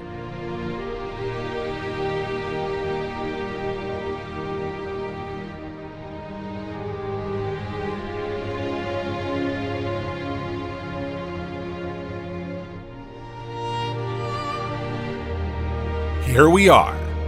How did the very first life appear on Earth? According to some of the experiments carried out over the last few decades, notably Miller's, life could have hatched in a primordial soup, in small hot pools close to volcanoes, for example. How did scientists arrive at this hypothesis? It all began in 1924 with the hypothesis of Russian biochemist Alexander Oparin, according to which the first living cell was born in a primordial soup. This soup is rich in carbon compounds synthesized in the atmosphere from methane. Stanley Lloyd Miller, an American biologist now considered the father of the chemistry of the origins of life on Earth, continued his research and explored the hypothesis of this primordial soup. He developed a mixture of methane, hydrogen, ammonia, and water, similar to what might have been found in a pond during the Archean period. In this way, he attempted to simulate the conditions that would have prevailed after the formation of the Earth's crust. Miller enclosed these gases in a balloon and subjected them to ultraviolet radiation, similar to that of the young sun, as well as to electrical discharges similar to those that might have occurred naturally, such as during thunderstorms. After a few days, the chemist noticed a dark deposit forming on the walls of the water-filled balloon. This balloon is a representation of the Earth's ocean. Analysis showed that the balloon contained not only formaldehyde and hydrocyanic acid, two molecules that play a key role in the synthesis of organic molecules of biological interest, but also small quantities of amino acids, notably glycine. Prebiotic chemistry could therefore have been at the origin of life on Earth.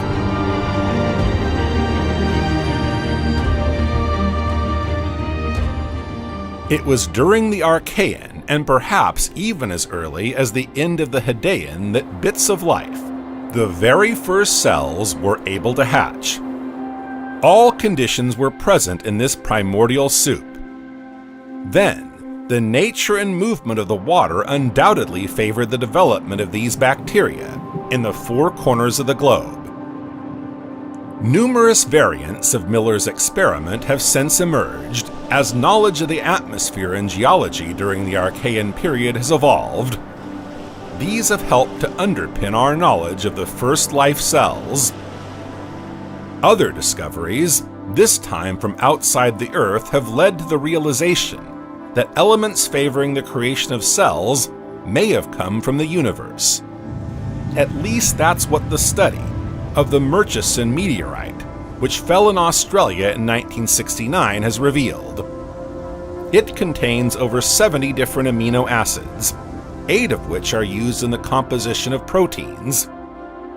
Similar elements have also been found in micrometeorites found in Antarctic ice. This time, analysis suggests that huge quantities of complex carbonaceous matter were delivered to our young Earth just over 4 billion years ago. Scientists have also discovered that the gases escaping from underwater hydrothermal springs contain hydrogen and CO2, generating long chains of carbon and hydrogen.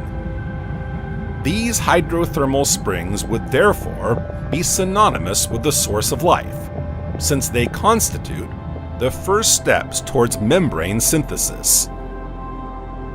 This discovery brings us to our second hypothesis, undoubtedly one of the most probable in the light of our current knowledge.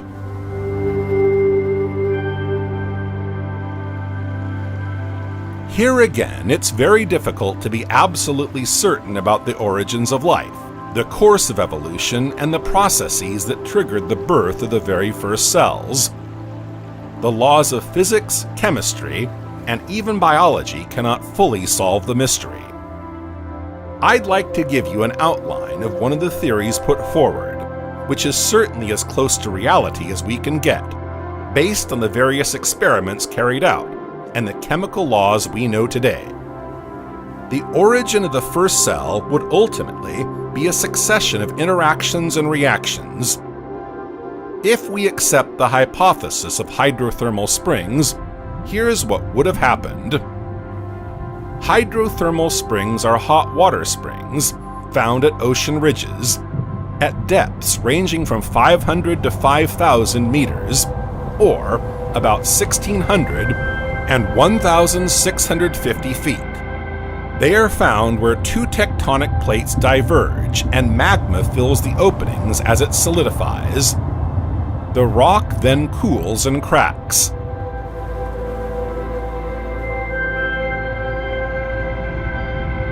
These hydrothermal springs form rocks.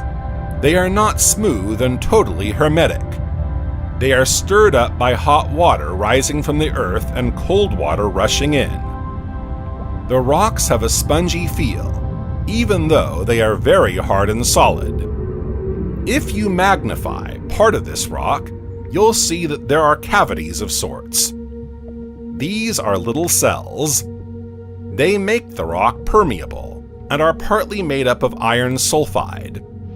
Iron sulfide is an essential element in our equation. It promotes and accelerates certain chemical reactions. As you'll see in a few minutes, life is ultimately a succession of chemical, physical, and biological reactions.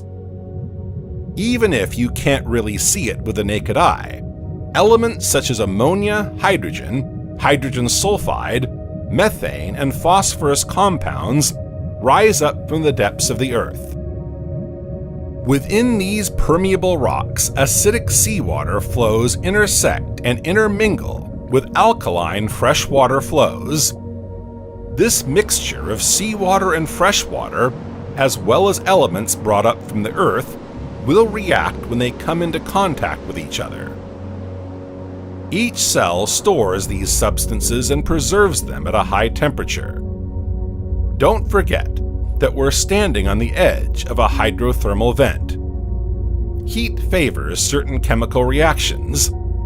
This is the case here. The cells are like little test tubes.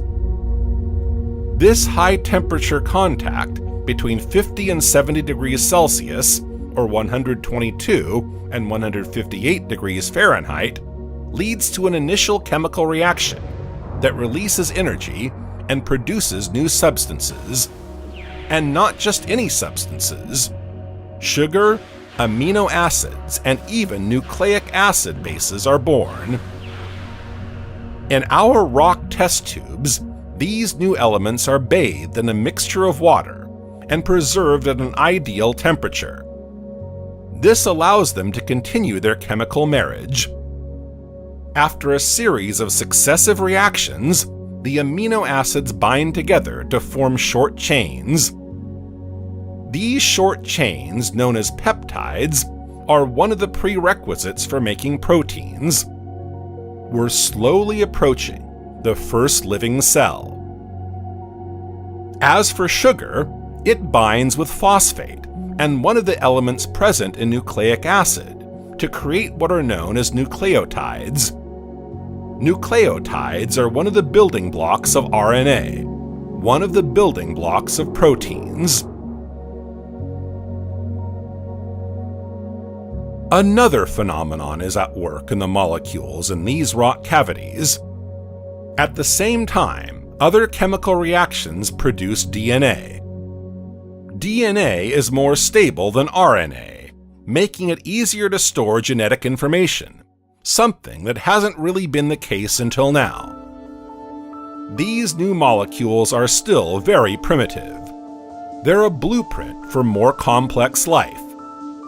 For the time being, they are still unable to move and remain trapped in their stone caves.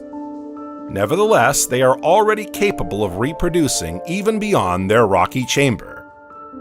They can transmit their genetic information to the neighboring cavity and proliferate all along the rock. Precisely when, why, and how? We don't really know.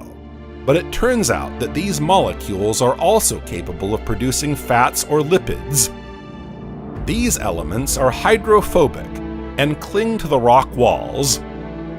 Gradually, the lipids spread out over the wall, forming a kind of organic cell membrane. These new abilities are recorded in the DNA so that they can be reproduced. But they are still very fragile. New proteins have been grafted onto these membranes to promote and accelerate certain chemical reactions. They are now capable of producing a cell envelope. This makes them more robust and resistant. At this stage, there are two possibilities for these first molecules to become archaea or bacteria. The cells of these two life forms are then made up of a permeable envelope, enabling them to activate certain chemical processes. But they also have an outer wall, an outer envelope that protects them. Inside, they can produce more complex molecules and record them in their DNA. After a long and laborious chemical process, life can finally emerge. But isn't there a question on your mind? Do you remember that these archaea and bacteria are trapped in rock cavities? How did we come to have life in the four corners of the world and in every nook and cranny of our oceans? Locked in this way, they couldn't move around and expand their territory.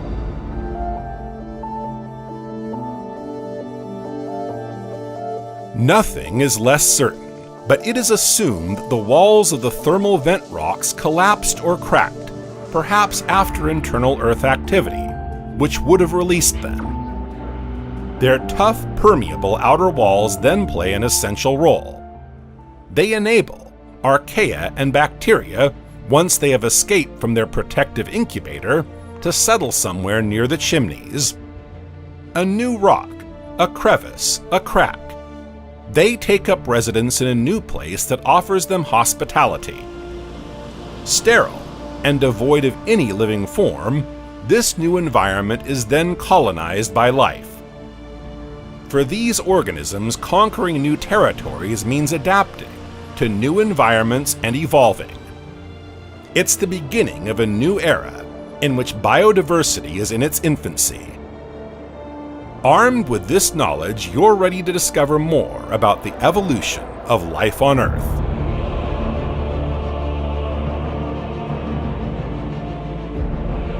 Do you remember, before tackling the evolution of the very first bacteria, what led us to analyze the cavities of these hydrothermal vent rocks?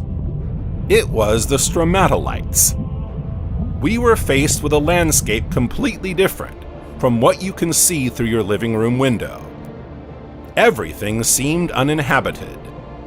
The landscape before us was nothing but rock and water. I'd like to come back to the grayish rocks we encountered earlier. You need to take a closer look at these stromatolites. They're very special, you'll see. This kind of gelatin is actually half living, half rocky. I know, it's quite incredible and rather surprising. Gelatin is made up of bacterial filaments which trap carbon from the air and incorporate it in the form of sediment. This forms the rocky ball you see here. It's through this process that these half-living, half-rocky structures are formed, giving rise to stromatolites. Some of these were discovered 3.5 billion years ago while drilling the Craton in Western Australia. A craton in geology is a continental area corresponding to a formerly consolidated zone of the lithosphere. Other, even older stromatolites have been discovered, this time in Greenland. These small geological structures are thought to have resulted from the activity of colonies of aquatic bacteria. Their activity promotes the precipitation of fine films of limestone on the seabed. Over time, these films are superimposed, producing the pointed cone-shaped structures and crushed bumps known as stromatolites. These date back 3.7 billion years. From then on, and for more than 1.5 billion years, life on Earth was exclusively bacterial.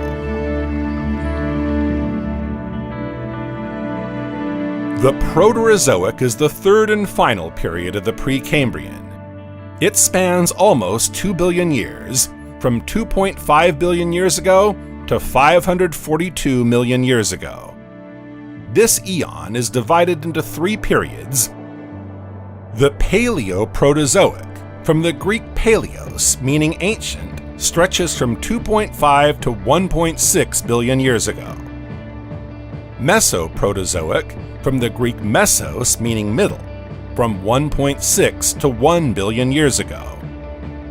Neoproterozoic, from the Greek neos, meaning new, extends from 1 billion years to 542 million years ago. Let's go back to where it all began, at the beginning of the first period that makes up the Proterozoic, the Paleoproterozoic. Here we are, the Paleoproterozoic. There's something that must seem very strange to you right now: the orange atmosphere. According to research carried out by an English university team on marine sediments in southern Africa, 2.5 billion years ago, the atmosphere was unbreathable and orange. This methane fog is undoubtedly partly to blame. Earth looks like Saturn's moon Titan. The temperature at that time was freezing.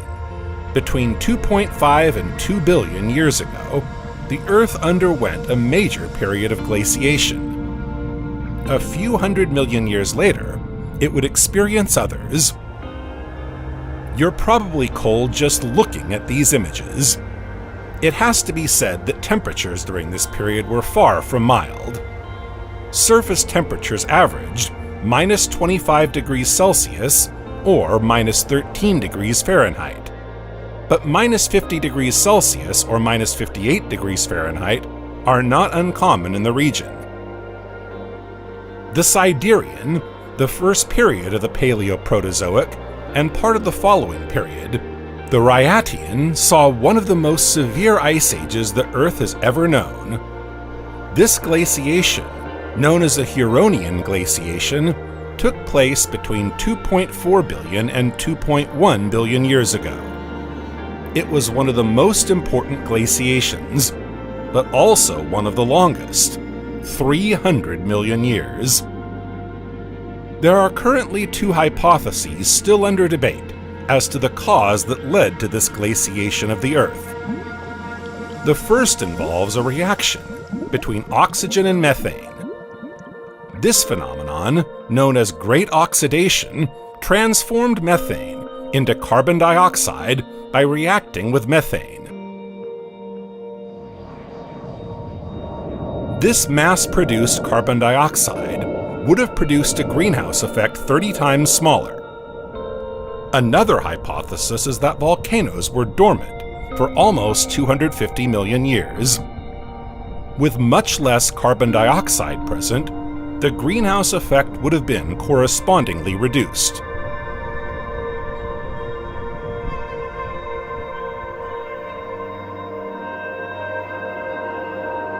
The Huronian glaciation is not the only natural phenomenon to have marked the Siderean period. At this time, we also speak of banded iron formations, a rather convoluted term to define the birth of iron deposits of a different kind, made possible by the presence of oxygen. Oxygen is present everywhere in the stratigraphic layers of this period. The origin of its presence is undoubtedly the proliferation of blue-green algae. Yes, since our visit to the Archean, things have changed a little in terms of flora and fauna. Bacteria have grown and expanded their territory. The sugar from which they derive their energy has been drastically reduced. The symbiosis they used and the photochemistry that enabled them to survive are no longer possible. So they had to adapt to their new environment and adopt a new way of life using solar energy, photosynthesis, as plants do. This is undoubtedly what led to their confusion and earned them the name of blue-green algae. Until now, our primitive cells drew their energy from chemical substances. These substances are found in abundance, straight from the bowels of the Earth. It's sugar, produced through various chemical reactions, but for a variety of reasons this sugar will one day run out. Bacteria will have to adapt if they are to survive, and that's exactly what they do. They manage to draw their energy not from sugar but from the sun. They use a new mode of operation, photosynthesis. Specific bacterial cells capture the sun's rays. Thanks to this accumulated energy, they are able to break down water into hydrogen and oxygen. This action releases carbon dioxide. The oxygen is released, while the hydrogen and carbon dioxide produce carbohydrates.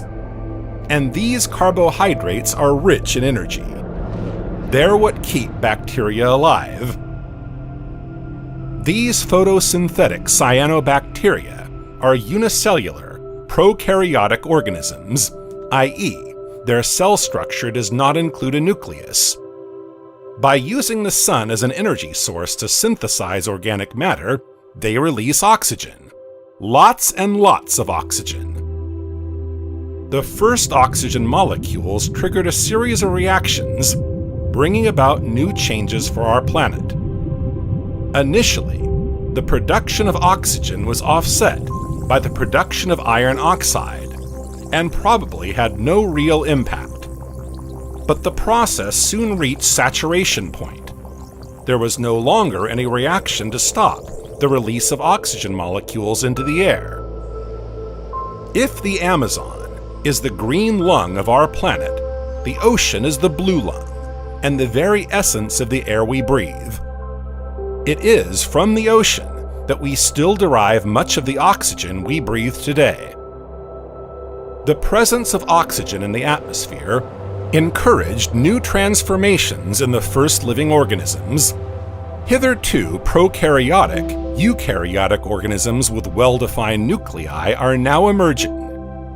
Genetics adapts to new environmental conditions.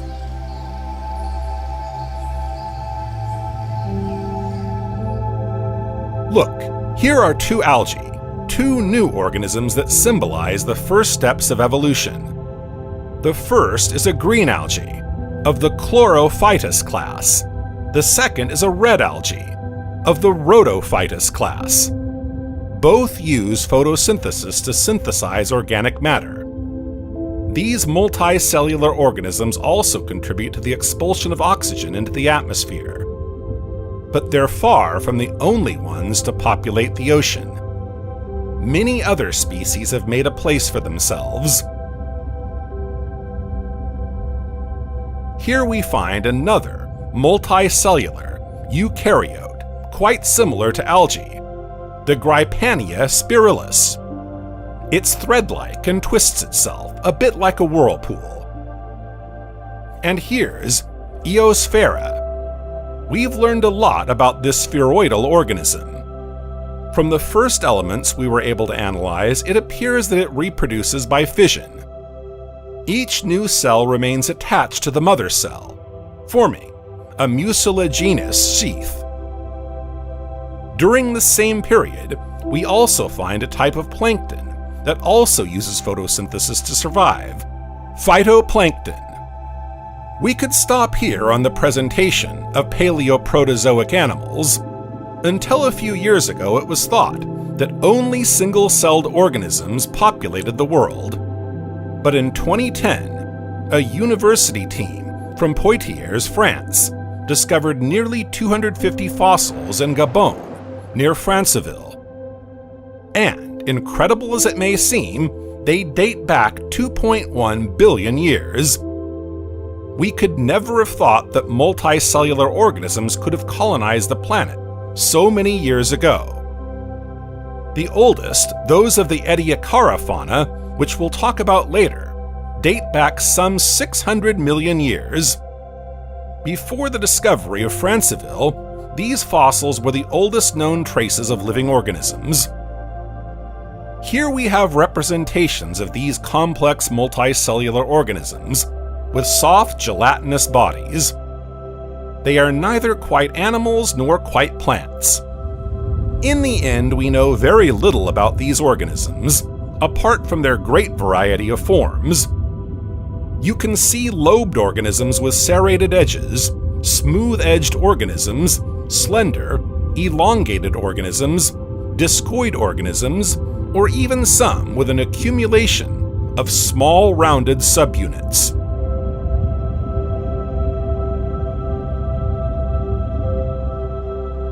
Over the years, the animals we've met have left traces in the sediment, but their soft bodies don't fossilize. That's why it's so difficult for us to get a realistic view of these organisms. All unclassified microfossils are classified as acritarchs. The majority are probably algae of all shapes and sizes.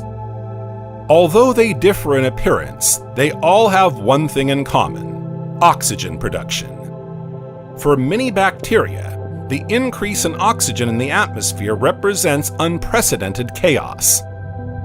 But this catastrophe, while bringing them to a tragic end, also fosters the expansion of other life forms, eukaryotes.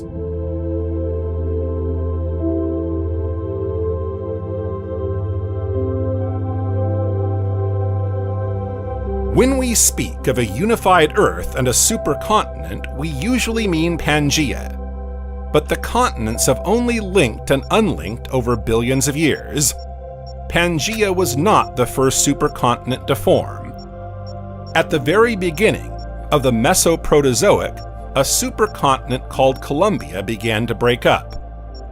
Over time, the supercontinent Rodinia was formed. This was a period of great geological and geographical upheaval, but it was also marked by the appearance of the first modern eukaryotes and sexual reproduction.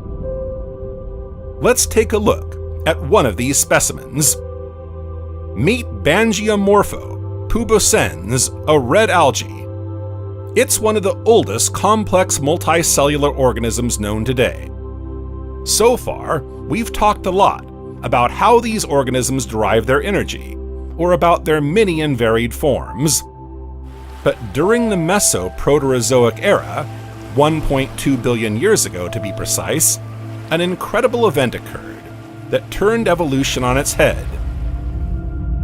Bangiamorpha pubescens was part of this revolution in life on Earth. Extensive analysis of these fossils has demonstrated the presence of differential spore and gamete formation. This means that the red algae is sexual. This new mode of reproduction not only favors genetic recombination, but also, and above all, complex multicellularity. This is one of the essential building blocks in the evolution of life on Earth. Cells join and attach to each other. This was not the only radical change to take place during this period. Parallel to this event, another revolution in the world of living beings is underway.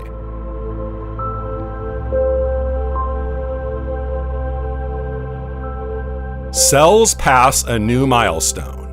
According to scientists, a genetic accident also occurred just over 1 billion years ago. When we think of a genetic accident, it's easy to think of rather dramatic consequences. But genetic accidents can also bring unexpected benefits. To understand this, we first need to know what a genetic accident is. When a cell divides to duplicate itself, it reproduces its DNA exactly. Indeed, this is how it happens in the vast majority of cases. However, it also happens that a change, sometimes minute, occurs during DNA copying. This is known as a mutation. A mutation can be fatal for an organism. It doesn't have the right codes, its functioning is disrupted, and it can't survive. But a mutation can also give rise to new abilities, unexpected and beneficial abilities. Such was the case with the genetic accident that occurred 1 billion years ago. Initially, our little unicellular bacterial organisms were equipped with a flagellum, a sort of little tail. They have a particular DNA with a specific code, notably for proteins. During duplication, the DNA has mutated. A genetic accident modified the original code of this unicellular being, giving the proteins new capacities. They can now interact with others. This phenomenon is crucial to the evolution of life and the diversity of living organisms. It is thanks to this key stage that we pass from a unicellular organism to a multicellular organism. These multicellular organisms become increasingly complex and different from one another. This is the possible birth of plants, fungi, and even animals. For the time being, jellyfish, sponges, corals, polyps, and anemones are gradually taking root at the heart of our underwater world.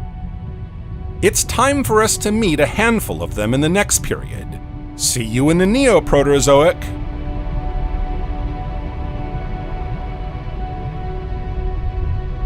We've reached the very last era of the Precambrian. It prepares the Earth for enormous upheavals in the living world. It heralds the imminent arrival of the Cambrian and the explosion of life on Earth. This era takes place between 1 billion and 542 million years ago. It was marked by the fragmentation of the supercontinent Rodinia. Around 800 million years ago, the Earth's landscape, as seen from the sky, was totally different from today. The Earth was a vast ocean from which a single land emerged, Rodinia. 50 million years later, the continent is gradually breaking up. Plate tectonics played its part. The continent began to fracture into 2 parts, giving rise to the Panthalassa Ocean. This slow division continued over the following millions of years. Like a jigsaw puzzle, it fragmented into several pieces. According to the most recent studies on the subject, it seems that the supercontinent Rodinia broke up into 8 distinct parts. As you'll see, this intense terrestrial activity is both an unprecedented shock and a veritable springboard for life to develop to its full potential. Under the effect of hotspots, the continent of Rodinia is pierced by magma spears. They cut through the Earth's crust, spewing out huge quantities of lava. The ground then began to fracture.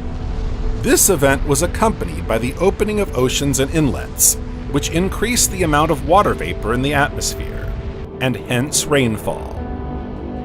The carbon present in the rain, in the form of carbon dioxide, soon found its way back into the ocean, trapped in sediments in the form of carbonates.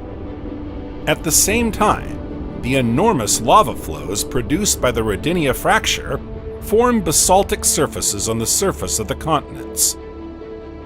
When eroded by moisture, these basaltic surfaces consume 8 times more carbon than the same granitic surface.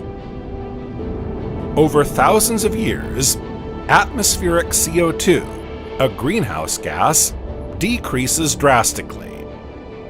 As a result, the Earth enters a new period of extreme cold. In fact, our planet has undergone not one, but 2 periods of glaciation during this period. The first took place 760 million years ago, the second 150 million years later. The latter was one of the most intense. The first stretched from 760 million to 700 million years ago. Then, shortly afterwards, between 620 and 590 million years ago, the Earth faced a second, full-blown ice age.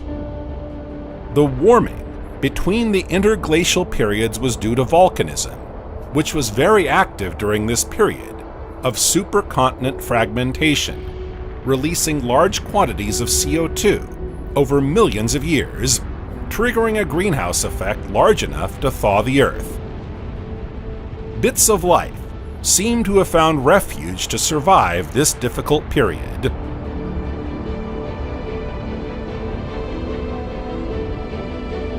Between these 2 ice ages, the first 2-sided animals appeared. Worms that resembled annelids, others priapulids. Then ice, snow, and cold returned.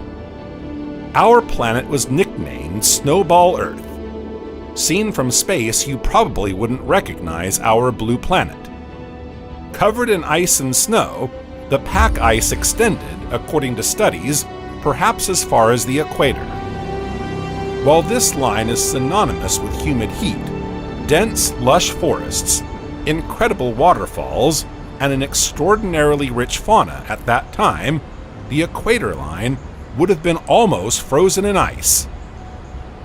All hope of life seemed to be extinguished. No organism could survive here. And yet, it may be that some of them did. How can we be sure? This time, it's not the remains, but technology that's giving us a little help in discovering more about our history and this complex period. Computer simulations, based on advanced calculations and complex algorithms, show the existence of refuge zones running along the equatorial line. For millions of years, organisms lived in isolation in these shelters, then, with the thaw, managed to expand their territory and adapt to a wider environment. Rock analyses show a significant reduction in carbon levels and thus in organic activity. Photosynthesis was also cut off over millions of years. Bacteria therefore suffered the full force of this glacial chaos. The ice cap could be heard hundreds of meters below the surface. At times, temperatures dropped as low as -50 degrees Celsius or -58 degrees Fahrenheit. Many bacteria did not survive, and the first algae probably also lost a significant number of specimens during this period of extreme cold.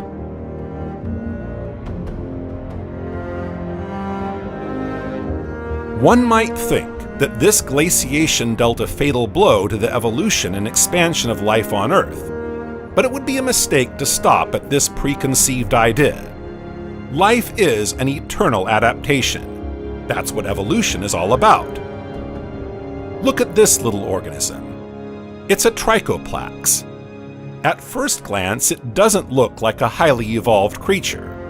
Barely visible to the naked eye, it looks like a large amoeba. It's a placozoan. It belongs to the group of organisms known as metazoans. Placozoans are ultimately metazoans with a particularly simple structure. Trichoplax has no head, tail, legs, or nervous system. It has no digestive tract, nor does it have extracellular digestion. One wonders how it can survive and qualify as a living organism. Yet it has a body covered with cilia, which it uses to move around. Its shape is rather unusual, and we know very little about it. But if we delve a little deeper, we might find that Trichoplax has only 4 different cell types. This confirms its place among simple organisms. And yet, this little animal, along with others of its kind, has undoubtedly played an extremely important role in evolution. This little body contains the protein genes that enable the antero-posterior, dorso-ventral axes, and even 4 of the visual pigment genes. Imagine such a simple, primitive animal is one of the keys to the evolution of living things. It's not alone in this environment, since after the ice ages, algae developed extensively and spread throughout the world's oceans. Underwater waters are becoming more vegetated.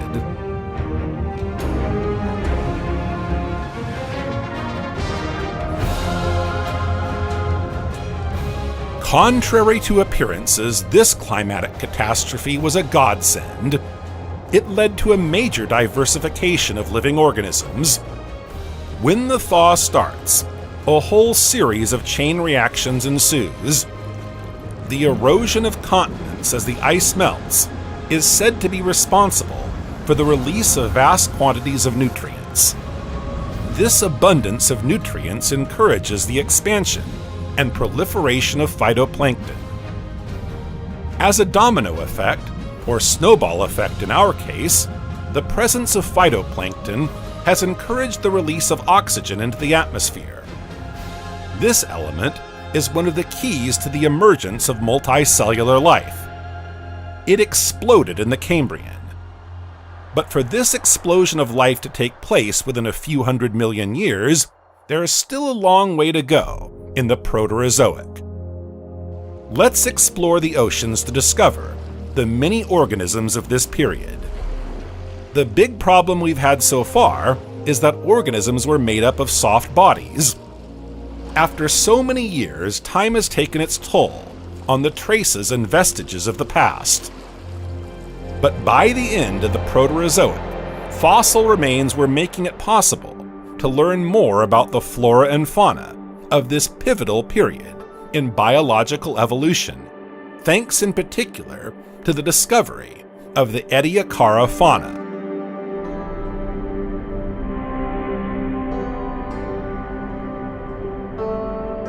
Around 600 to 700 million years ago, organic evolution took a new turn. Cells are now divided into 2 layers. The first is the layer of inner cells, known as the endoderm. This is covered by an outer cell layer, known as the ectoderm. These new beings with 2 embryonic cell layers are known as diploblastic organisms. This term designates animals without mesoderm, with only an outer wall, a digestive wall, and organs derived from these walls. These new abilities have enabled very different animals to appear on Earth. These include the sponge family, as well as cnidarians such as jellyfish, coral, and hydra.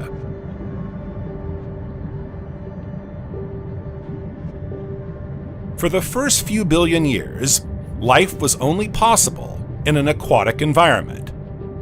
Although we are fully aware of this ancient life, we can only perceive minute traces of it today.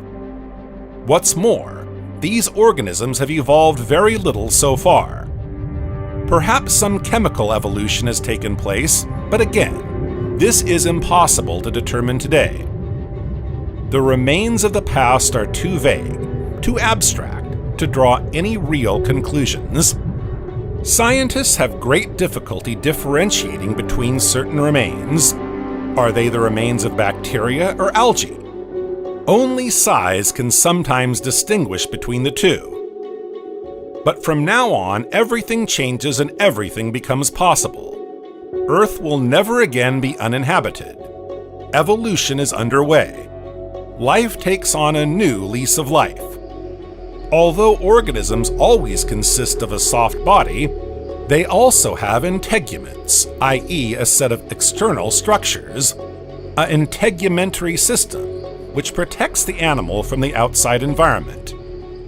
Today's animals have a variety of integuments, including hair, scales, and feathers. This integumentary system is a real game changer for scientists, who can now rely on much more convincing evidence. Teguments are resistant and have enabled fossilization. Here's what these remnants of another time have revealed.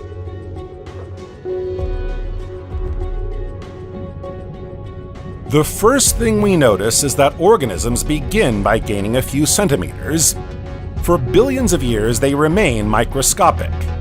From now on, they'll be bigger and bigger. The rangiomorph is one of them. It's an organism that resembles a long leaf. It also has a stem connected to the seabed. Scientists have put forward a hypothesis about this evolution. They wondered why organisms grew taller. The first theory was linked to feeding, but was soon abandoned. There were plenty of nutrients around, so it's highly unlikely that this criterion had such a significant impact on evolution. If not to feed more easily, why grow? The number of small specimens grouped alongside this large rangiomorph suggests that larger size may have favored reproduction. The animals also developed a new shape. They are symmetrical animals with appendages that function in pairs. This particular shape enabled them to become burrowing animals. They feed on organic matter covering the ground. They can be tube-shaped, leaf-shaped, or sac-like.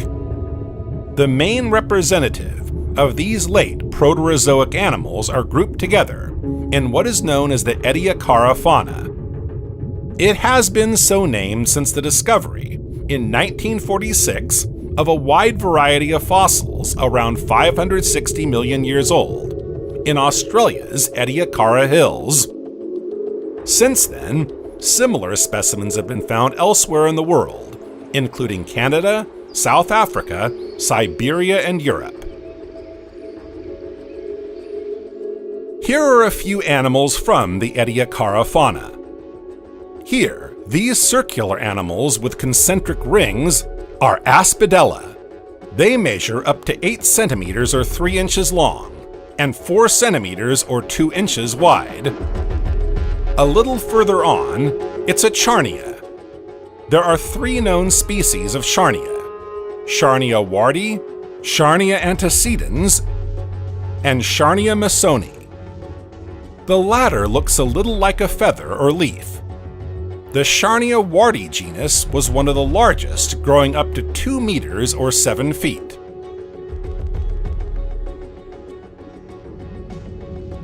Other species resemble animals we know today: jellyfish. The jellyfish group was quite common in the oceans at the time. Cyclomedusa davidi and Cyclomedusa radiata are among them. Another animal, another form. Here's a Sphrygina. It too bears some resemblance to the fauna we know. It resembles a worm with a head, a body, and a kind of spike that allows it to anchor itself in the seabed. It probably slid through the mud to find nutrients. Seaweed is also ever present. Here again, we have a lovely specimen of Bangiomorpha, pubescens right in front of us, a red algae. Finally, a Dickinsonia. We know very little about it, and scientists are still finding it hard to classify. However, we do know that it was able to move, as traces of movement are attached to it. Oval in shape and measuring from a few millimeters to around 1.4 meters or 5 feet in length, it has a radiate structure. The term radiata is also used to define this criterion. This means that these organisms, invertebrates, have axial symmetry with cyclic patterns around this axis. Like most organisms in this category, Dickinsonia is also characterized by the two cell sheets we mentioned for diploblastic animals. That is, it has an endoderm and an ectoderm. These two layers are separated by an acellular gel. There's another rather unusual feature of this animal. A single orifice serves as both mouth and anus. This is the very beginning of evolution, and differentiated organs are not yet in vogue.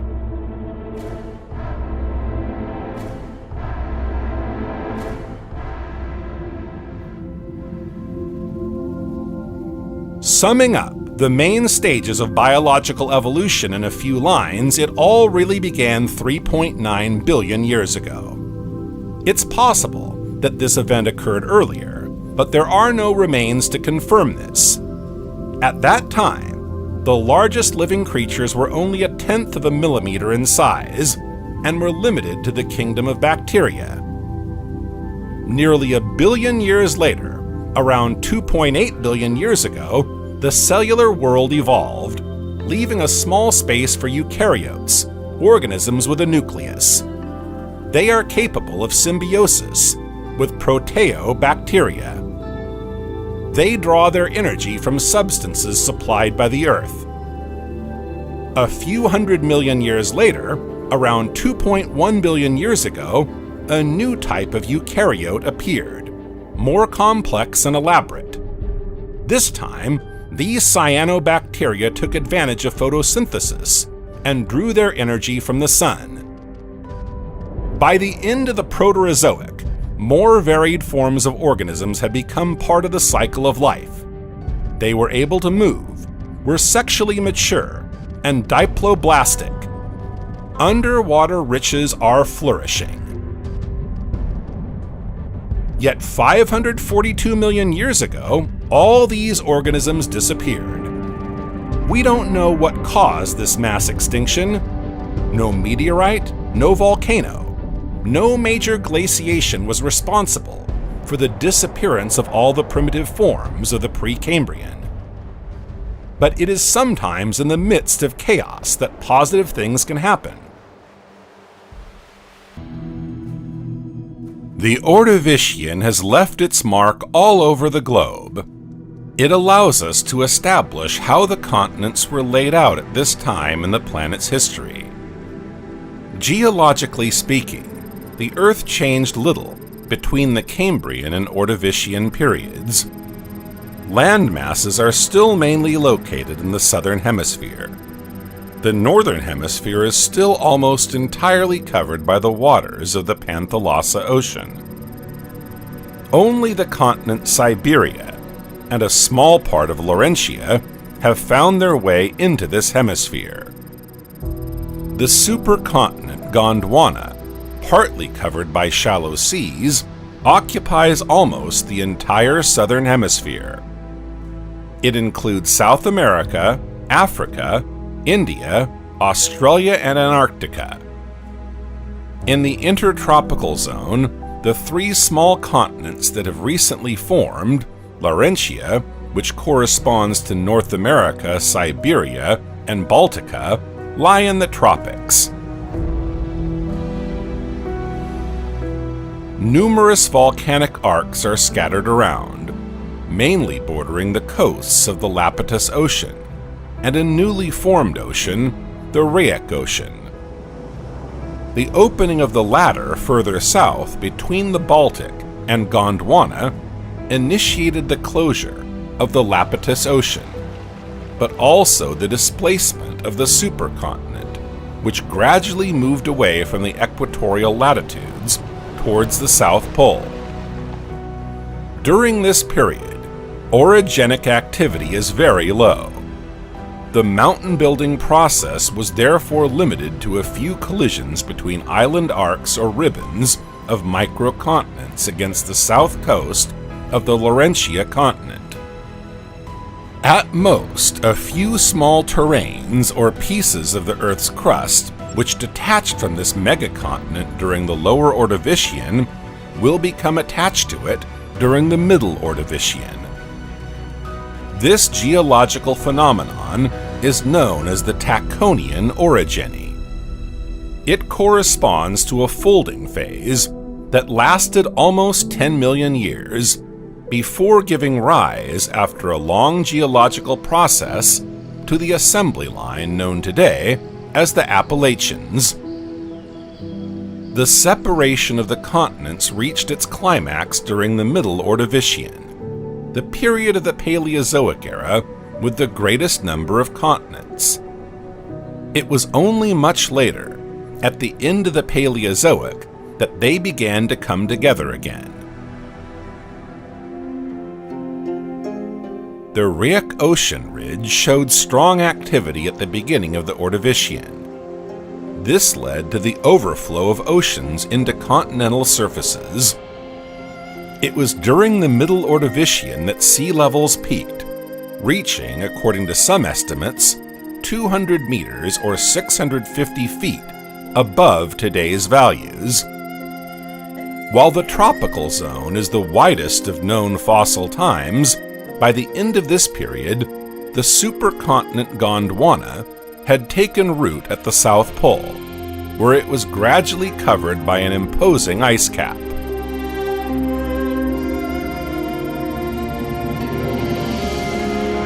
By studying the many fossils discovered in different parts of the globe, scientists are able to conclude that major climatic variations occurred during the Ordovician period.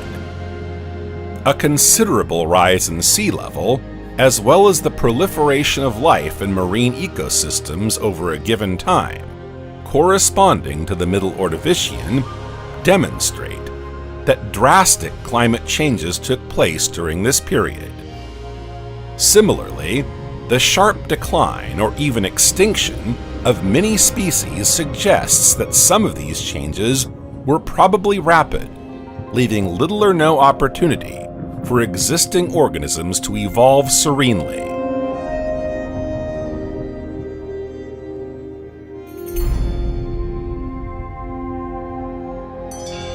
During the Ordovician period, the climate was warm and tropical, especially during the Lower Ordovician, when temperatures were at their highest. Some parts of the globe experienced record temperatures close to 60 degrees Celsius or 140 degrees Fahrenheit. However, towards the end of the period, around 445 million years ago, these temperatures began to fall, leading to a major ice age. The main continent, Gondwana, was gradually covered by a massive ice cap. This glaciation, which lasted approximately 1.5 million years, triggered the disappearance of a large number of animal species that were unable to adapt to the new environmental conditions. Thus, the Ordovician is a geological period characterized by the concomitance of a major ice age and one of the 5 greatest mass extinctions in the history of our planet. Indeed, despite tropical ocean temperatures that seem to exceed 30 degrees Celsius or 86 degrees Fahrenheit, the Ordovician left numerous indirect clues to the presence of ice on the continents during this same period. In an attempt to understand the mechanisms inherent in this climate change, scientists have turned to a computerized tool. They used numerical modeling that brought together several disciplines, namely meteorology, oceanography, and environmental physics. In this way, they succeeded in resolving the climatic paradox of this period.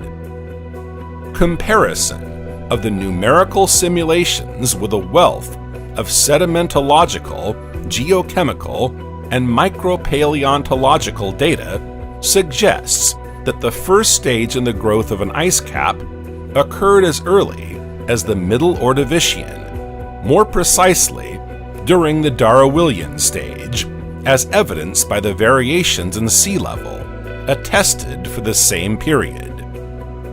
These results indicate that the presence of a polar ice cap is not incompatible with high tropical ocean surface temperatures.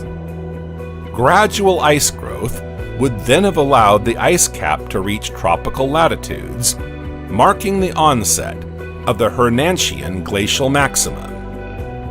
In short, the Ordovician glaciation would have been a long-lasting one, of which the Hernantian, the last stage of the Ordovician, would in fact have been only the apogee.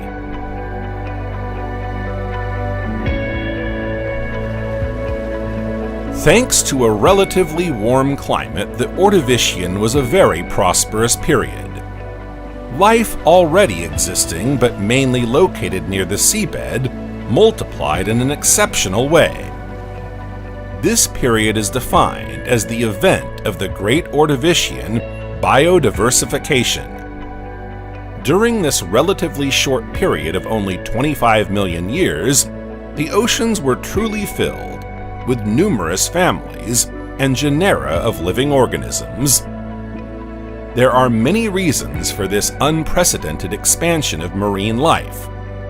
However, a key factor has been the increase in the surface area of continental shelves, particularly in the tropics, as well as high sea levels, all of which have encouraged the growth of phytoplankton, and consequently, of all aquatic organisms. These microorganisms have proliferated in the epicontinental seas, which are particularly extensive. Thanks to the abundance of phytoplankton, several groups of zooplankton made their appearance before expanding exponentially. These include chitanozoans and graptolites. In addition, constant volcanic and tectonic activity during the Ordovician period most likely provided the nutrients required for the development of planktonic life in the oceans. As a result, the water column gradually filled with all kinds of living microorganisms, but not only. Indeed, the first fish made their appearance at this time, and cephalopods, the ancestors of octopus and cuttlefish, diversified like never before, to the point where, by the end of the Ordovician, ecosystems comparable to those of today already existed. This period marks the biodiversity plateau of the Paleozoic.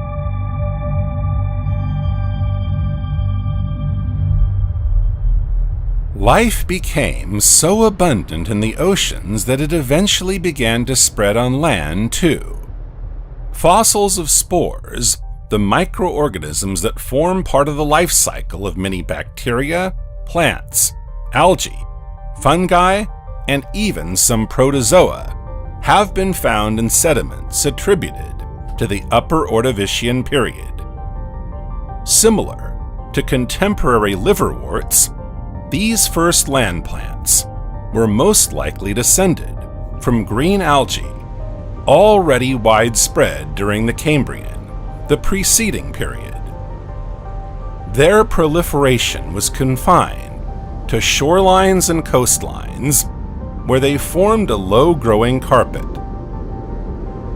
Among the fossils studied from the same period, others revealed the presence of the first terrestrial fungi. They certainly played a major role in the colonization of emergent soils by flora, making mineral nutrients available to plant cells through mycorrhizal symbiosis. Although these discrete plants are fairly primitive and basic, they mark a decisive turning point in the evolution of life on Earth. And while this stage is still in its infancy, it is no less important. It's the first time on the planet, after bacteria and other microorganisms, that a form of life is actually visible on unsubmerged soil. Thus, during the Ordovician period, the hues that brightened up the ocean floor began to timidly color dry land.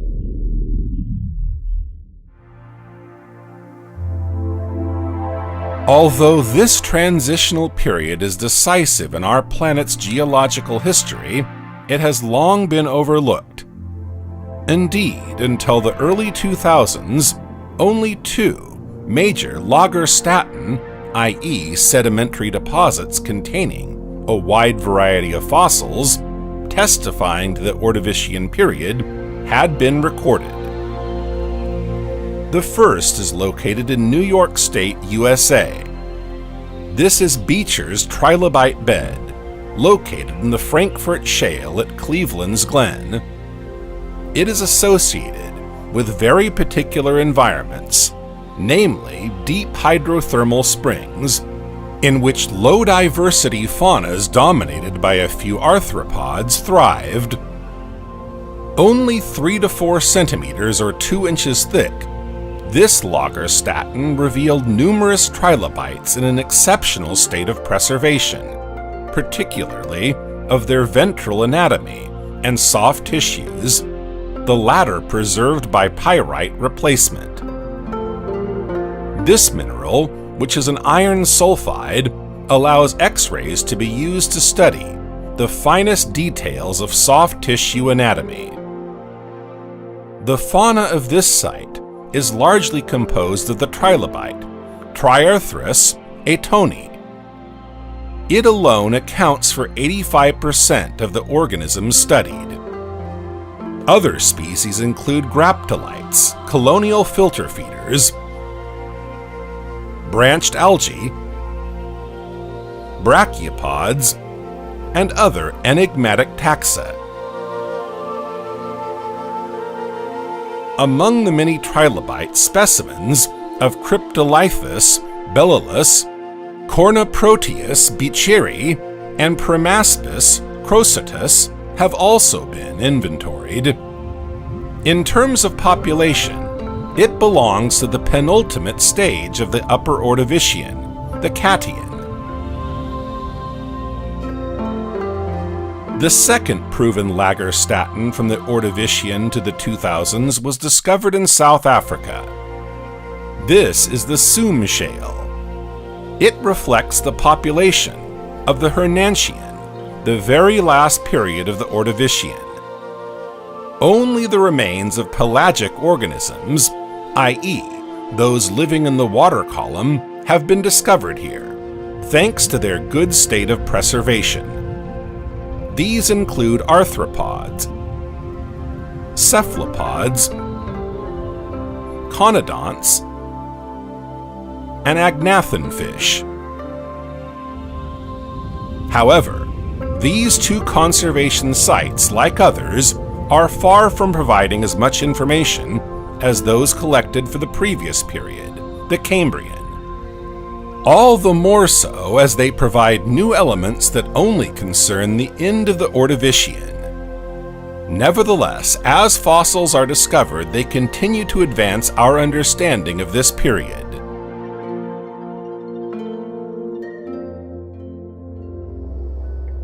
At the very beginning of the 21st century, in a valley in southern Morocco, north of Zagora, a major paleontological discovery revolutionized scientists' understanding of the earliest animal diversifications of the early Phanerozoic.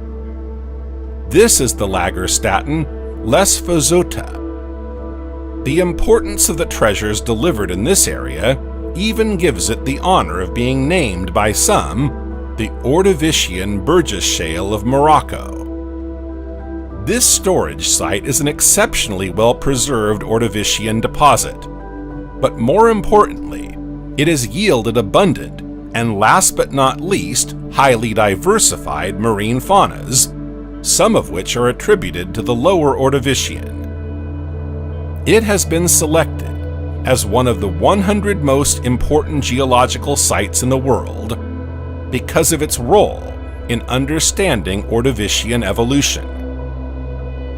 What makes the Photosynthesis site so remarkable is its predominantly clay formation, dating from the Tremodocian, the very first stage of the Ordovician. This clay deposit, estimated to have lasted almost 2 million years, contains a wide variety of fossils, making it possible to study the paleofauna. Fossils of carapace animals, similar to those found in the Burgess Shale dating from the Cambrian, have been discovered in the Photosynthesis clays. These have come as a surprise to paleontologists, who previously believed that this fauna had disappeared during the Middle Cambrian, some 40 million years before the Photosynthesis clays were deposited.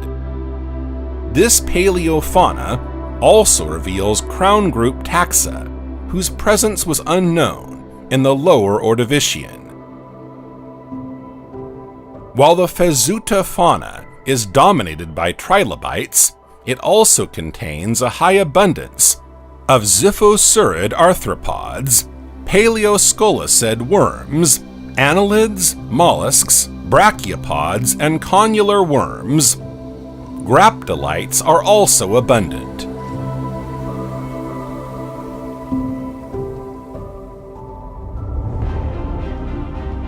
More recently, excavations at Tayshout, some 80 kilometers or 50 miles from the Photosynthesis site, have uncovered a new fossiliferous site. It differs from the Photosynthesis site in several respects. Firstly, it is a few million years younger. But above all, this site, which was once underwater, has preserved traces of large arthropods, described as giants. These, which may be related to modern creatures such as shrimps, insects, or spiders, must have been able to swim freely and move in currents. These organisms are in the minority in the Photosynthesis area. Given their colossal size, we imagine that they almost certainly dominated the seas 470 million years ago. Some specimens could measure up to 2 meters in length. They are therefore much larger than any specimens discovered to date. These giant arthropods, although not yet fully identified, may belong to species already discovered on the Photosynthesis coast. Their large size and free-swimming lifestyle suggest that they must have played a unique role in Ordovician ecosystems. If paleontologists can study mineral elements, they can also observe with precision the soft parts, which are in an exceptional state of preservation. At last, scientists are able to study the anatomy of the first animals the Earth ever sheltered. The carcasses discovered are thought to have come from a relatively deep marine environment, which is completely different from previous discoveries, where carcasses were preserved in shallow places. In addition, animals such as brachiopods were found attached to some fragments of these giant arthropods. This suggests that these large animals, once dead, served as nutrient reserves for seabed communities.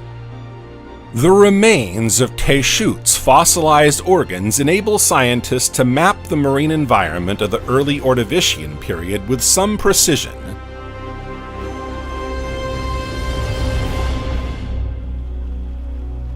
The Ordovician remains a largely unknown period, yet it was a pivotal moment for the evolution and diversification of organisms that appeared earlier in the Cambrian period. While data concerning this period was relatively scarce, the discovery in 2020 of a new site, extremely rich in fossils whose quality of preservation rivals the most renowned Cambrian sites, may partially fill the remaining gaps. This is the Castle Bank site, located in England in central Wales. Its sedimentary deposits and fossils date back to the Middle Ordovician, around 462 million years ago. More than 170 different species have been recorded, the vast majority of which are completely new to paleontologists. Unlike the Fazouta site in Morocco, the Castle Bank site contains a veritable miniaturized ecosystem. Indeed, most of the fossils are very small, measuring no more than 1 to 3 millimeters in length. They attest to a significant reduction in size compared with the previous period. However, their state of preservation is so exceptional that they provide researchers with a wealth of new information. Among the species studied, crustaceans, crabs, worms, sponges, and many others have left fossilized traces of their internal organs, such as their digestive tract, and even their nervous system. Soft tissues such as eyes, optic nerves, and even brains can be exploited. Likewise, the tiny, fragile limbs of arthropods are preserved, as are their sophisticated fine tentacles for filtering seawater. Among the specimens uncovered, some unusual groups of animals are brought to light.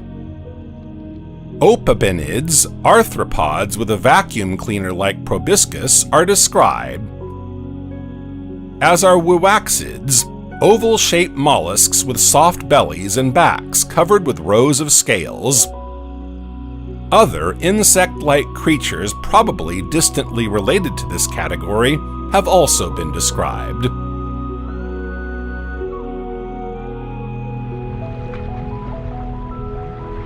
Now let's delve into the depths of this period to take a closer look at these strange creatures. While the planet enjoyed a warm, humid climate, if the land was still bare and virtually barren of life except on a few shores, the shallow seas were teeming with life.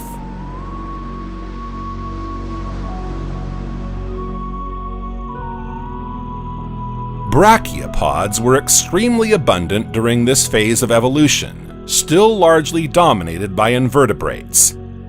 Brachiopods are animals with shells whose soft parts are contained between two valves.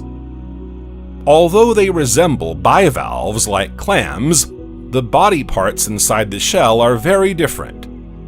What's more, their valves are symmetrically different from those of clams. A pedicle emerges from the larger of the two valves, enabling this brachiopod to attach itself to the seabed. Brachiopods are protostomans, one of two existing groups of bilaterians, along with bryozoans. Bryozoans are mossy animals that live in colonies. They take a variety of forms, including arborescence or lace fan. Although they strangely resemble corals, they are not corals. Each individual secretes an arborescent calcium carbonate skeleton attached to a hard surface.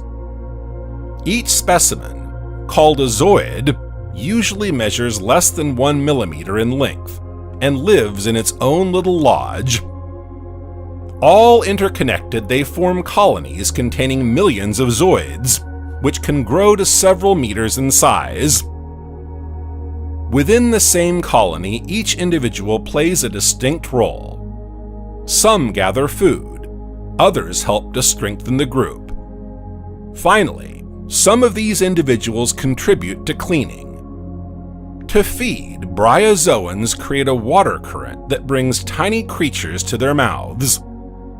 Most of the time, these are plant-like organisms such as phytoplankton. Bryozoans gradually colonize certain areas of the seabed, eventually building up into extensive reefs. trilobites make up a large part of the Ordovician fauna. These crustaceans, which secreted an easily identifiable segmented exoskeleton, reached their peak during the Ordovician. In fact, they are the most famous prehistoric animals after the dinosaurs. Over 18,000 species have been recorded.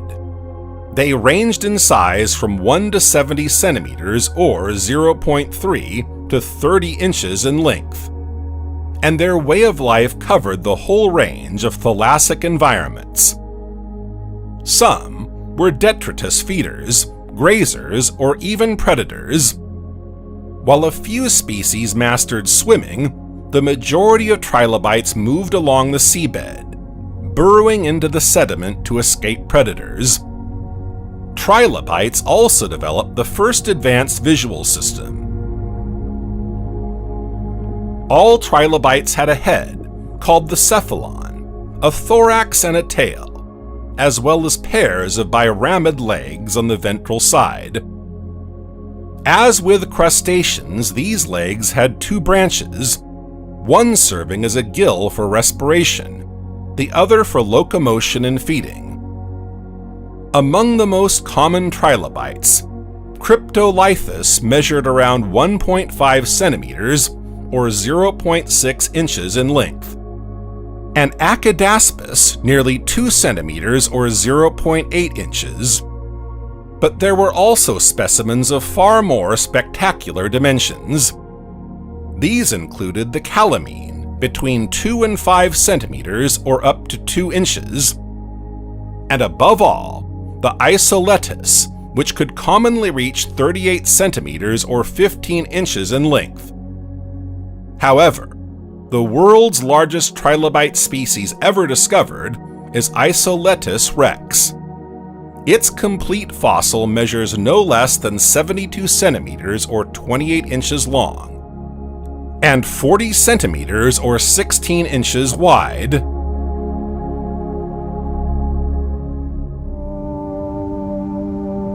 The seabed was also covered by a large population of arthropods. Eurypterids, or gigantostracans, are one of the many species. They are also known as sea scorpions, for their shape is similar to that of modern-day scorpions. Eurypterids have elongated bodies extended by a long articulated tail. Its thorax is equipped with fearsome pincers, and its head features several pairs of eyes. A pair of legs that were intended to act as fins is terminated by large swimming paddles.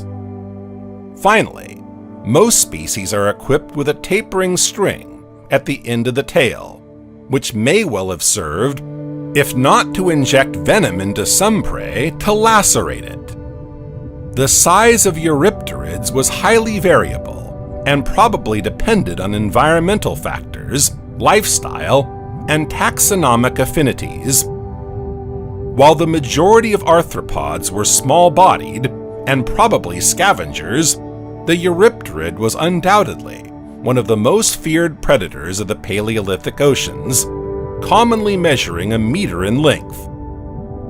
Some of these specimens grew to over 2 meters or 7 feet in length. Megalograptus is another arthropod species. It is the oldest known Eurypterid. Of good size, the largest of the specimens discovered measures 78 centimeters or 31 inches in length. Like its congeners, it has spikes on its third pair of legs. Large spines on its various appendages helped it to locate prey, hidden in soft sediments and out of sight. Its telson, the last segment of its tail, if not venomous, probably helped it to tear its victims apart when feeding.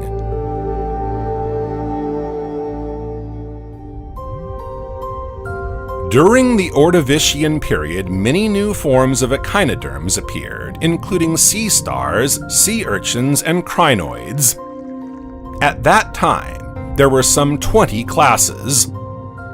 While all present-day echinoderms have a pentarad configuration, i.e. 5 rays, this wasn't always the case for primitive forms, such as the carpoid, a strange specimen that still holds many secrets.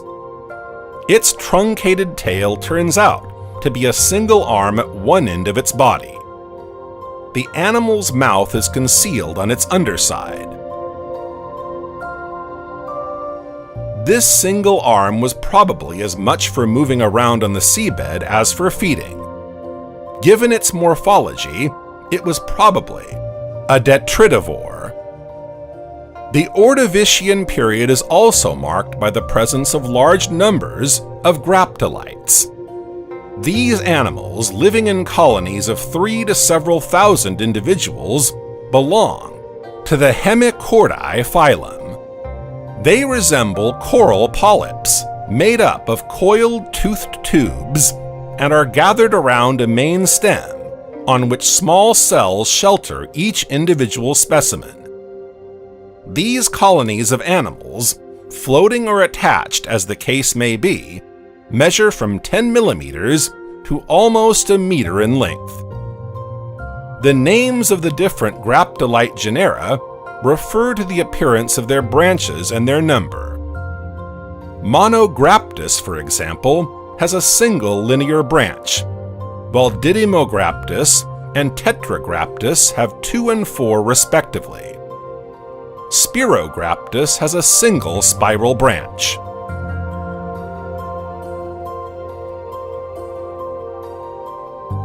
Cephalopods are the dominant predators.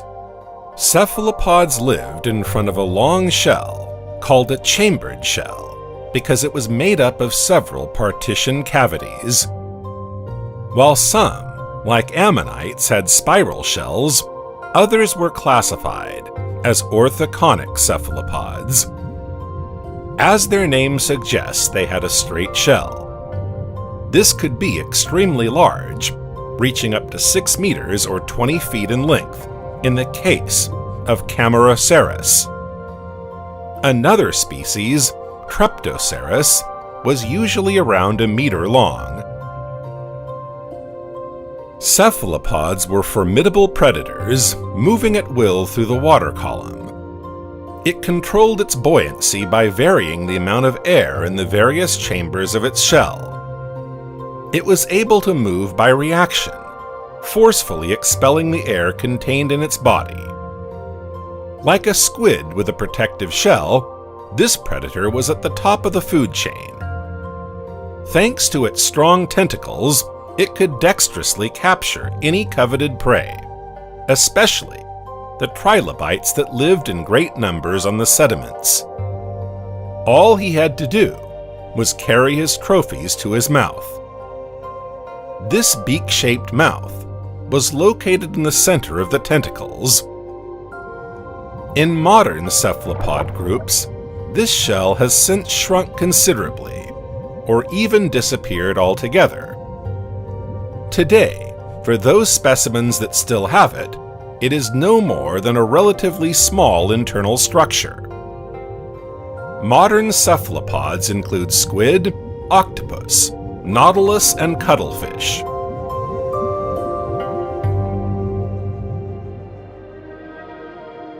To feed all these little creatures, numerous mollusks line the seabed. Among them is the group of pelecypods, or bivalves. This group includes clams, scallops, oysters, and mussels. These filter feeders, which form shellfish beds, have 2 identically shaped valves on each of their body, and a laterally compressed burrowing foot. The upper edge of each shell usually has several teeth and sockets that fit into those of the opposite shell to form a hinge. Other mollusks also lived in large numbers on the seabed, gastropods. Snails and slugs also played an important role in this biodiversity. Unlike snails, slugs do not secrete shells, but they do have the same internal organs: a heart, a digestive system, gills, and a nervous system. Snails can be recognized by their unique coiled or spiral outer shell. The shell offered refuge from threats, which must have been incessant.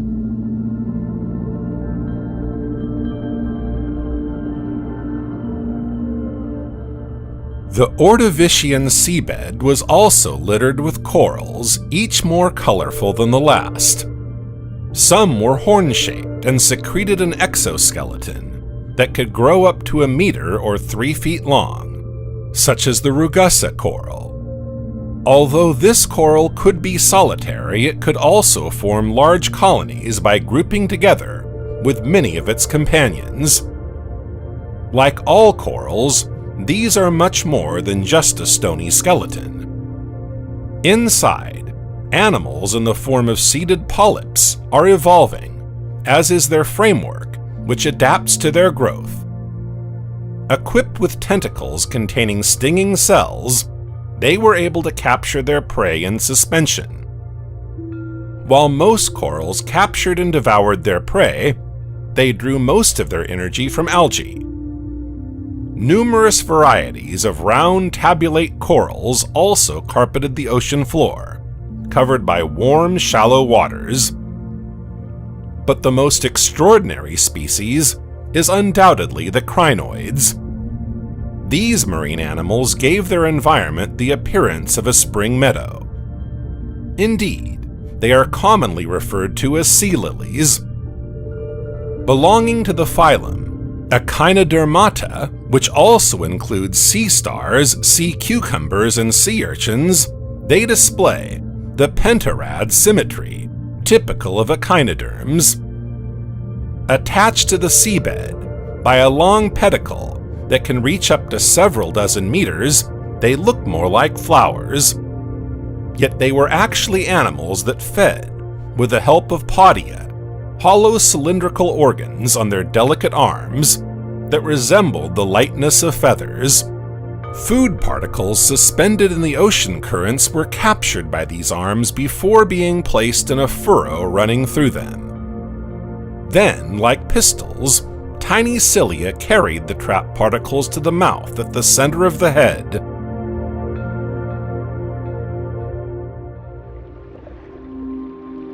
Among the invertebrates inhabiting the Paleolithic seabed, there are also those belonging to the sponge group.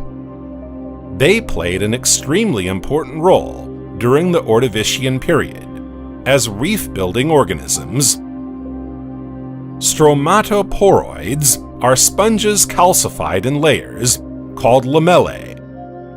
Between each of these plates are vertical structures called pillars, as well as small distinct chambers called galleries. These galleries are lined with choanocytes, which serve to capture food and breathe while water circulates between the layers. Bumps are visible on the surface.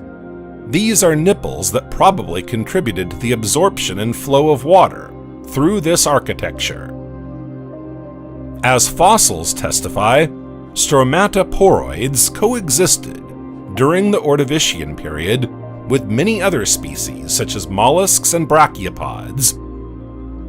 Some shell organisms may even have been completely enveloped by a growing stromatoporoid, with some reaching 30 centimeters or 12 inches in diameter. However, these two species cohabited in harmony, with water flowing from one end of the stromatoporoid's porous structure to the other.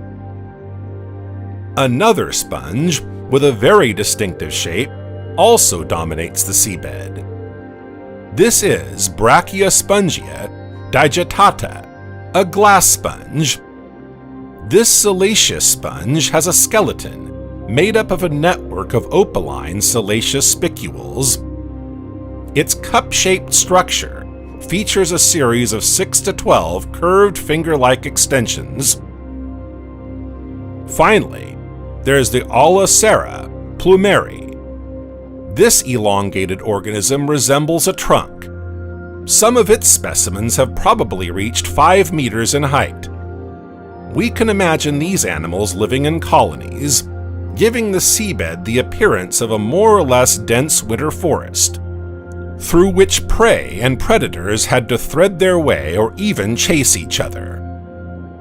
Finally, the first vertebrates visible during the Ordovician period were agnathans.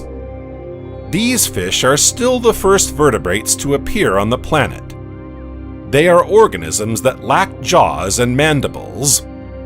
Their mouths were slit-shaped, round as in the modern lamprey and hagfish, the only survivors from this period. Most agnathans had a cartilage skeleton and at least 7 gill pouches. These fish lacked paired fins and a stomach, but had a pineal eye, which was particularly sensitive to light. Agnathans could measure up to 30 centimeters in length. The plant world also underwent a number of diversifications during the Ordovician period. Encrusting, calcareous algae, green algae, and brown algae multiplied and diversified, to the detriment of cyanobacteria. Although cyanobacteria played an essential building role in reefs, they were gradually supplanted by corals and bryozoans.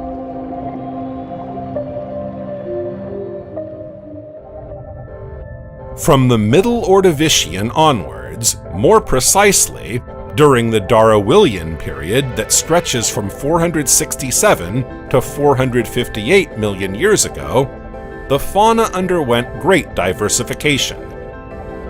While no new phyla appeared, the number of families quadrupled, and the number of genera tripled. Pelagic animals were far more abundant than in the previous period, giving the seas the appearance they would retain throughout the Paleozoic. This vast diversification is probably explained by the drop in ocean temperatures, which were quite high at the beginning of the Ordovician, exceeding 45 degrees Celsius at the time. Indeed, temperatures gradually decreased until the Darwinian, when seas were comparable to today's equatorial seas, with waters around 30 degrees Celsius. Conditions for the development of life had then become particularly favorable, hence this great diversification. In addition, oceanic waters were enriched in mineral salts by the intense activity of ridges and by continental erosion, accentuated by the growth of terrestrial plants, especially as a large part of the continents was covered by shallow waters. These conditions favored the development of phytoplankton and algae attached to the ocean floor. As a result, food chains were literally boosted, encouraging the diversification of filter feeders, grazers, and primary consumers of all kinds, and then, de facto, that of predators.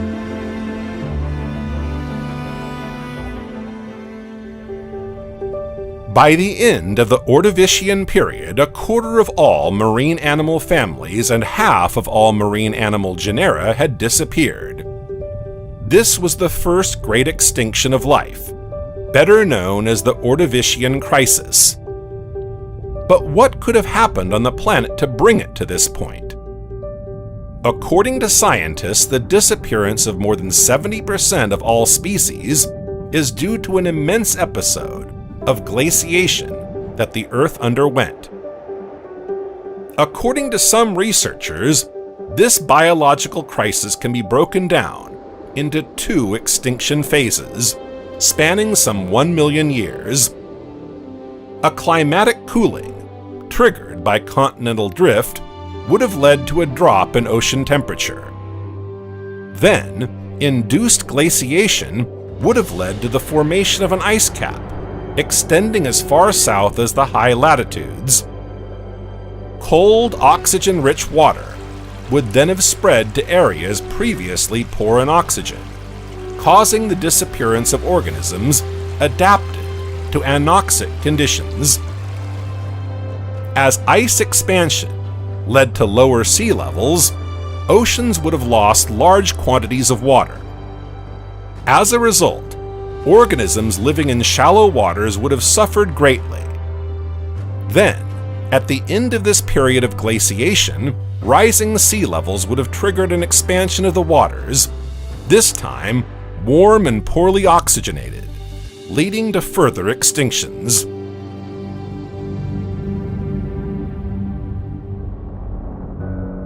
Another hypothesis challenges this explanation and suggests that this first of 5 Phanerozoic mass extinctions could be attributed to volcanic eruptions. Volcanoes are known to emit mercury. However, mercury enrichment of sediments has already been observed in other, more recent biological crises on the planet. A team of researchers therefore analyzed sediments located in China's Hubei province, where the Wengejiawan Cut, a Hernanchian stratotype, is found. During the Ordovician, this region belonged to the Yangtze Block, then covered by the sea. Black clays rich in graptolite fossils were deposited in an anoxic environment. Then, as the sea level dropped and the water cooled, clayey limestone covered these clays. The latter contains fossils of the Hernanchia fauna, characteristic of this ice age. The subsequent clays represent the post-glacial rise in sea level. However, it turns out that mercury enrichment was measured just before the clay limestone was deposited and persisted throughout the glaciation. A second enrichment occurred immediately before the arrival of the post-glacial clays. Similar observations were made in Nevada, when this territory belonged to an isolated continent, the Laurentia continent.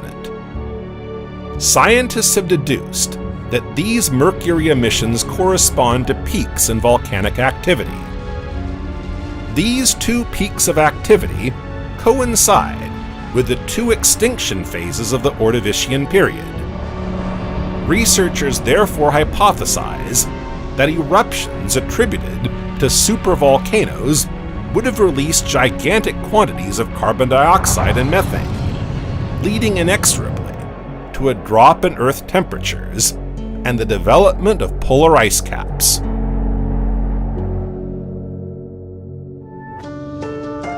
For other paleontologists, the ice age that the Earth experienced around 460 million years ago could have been caused by a much more extraordinary phenomenon, one that is extraterrestrial in nature. In other words, winter came from the cosmos. A first hypothesis mentions a violent collision between 2 asteroids. The collision would have occurred in the asteroid belt between Mars and Jupiter, and its unprecedented violence would have shattered the larger of the 2 objects, which were over 150 kilometers or 93 miles wide, into billions of pieces.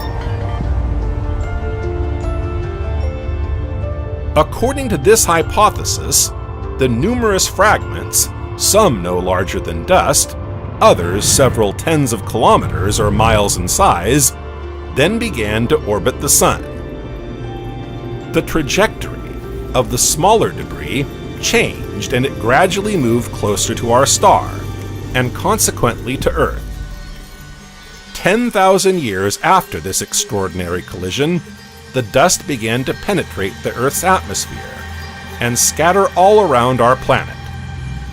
The result was a shower of fine particles that lasted for almost 2 million years.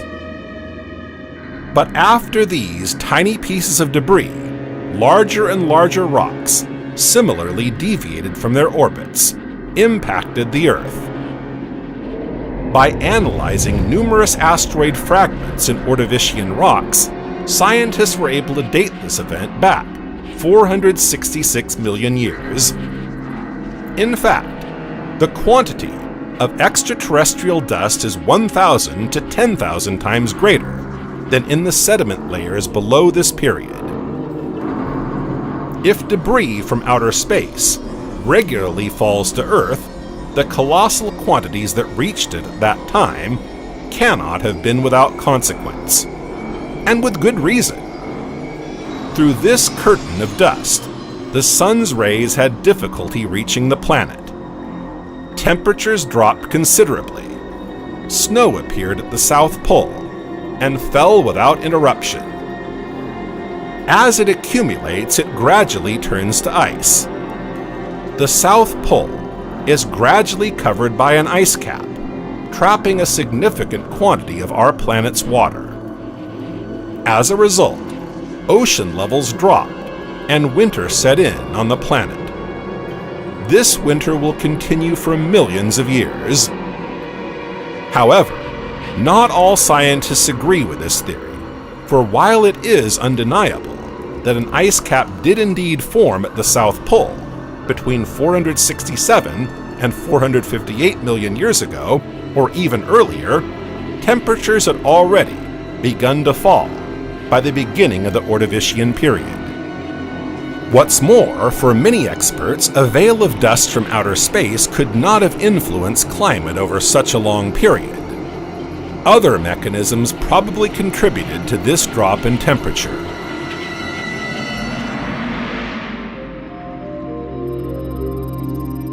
What if the continental waltz had something to do with it? During the Ordovician period, 3 small continents drifted away from the megacontinent Gondwana. While the latter remained at the height of the South Pole, the smaller continents moved closer to the equator. Laurentia, Siberia, and Baltica therefore enjoy a tropical climate.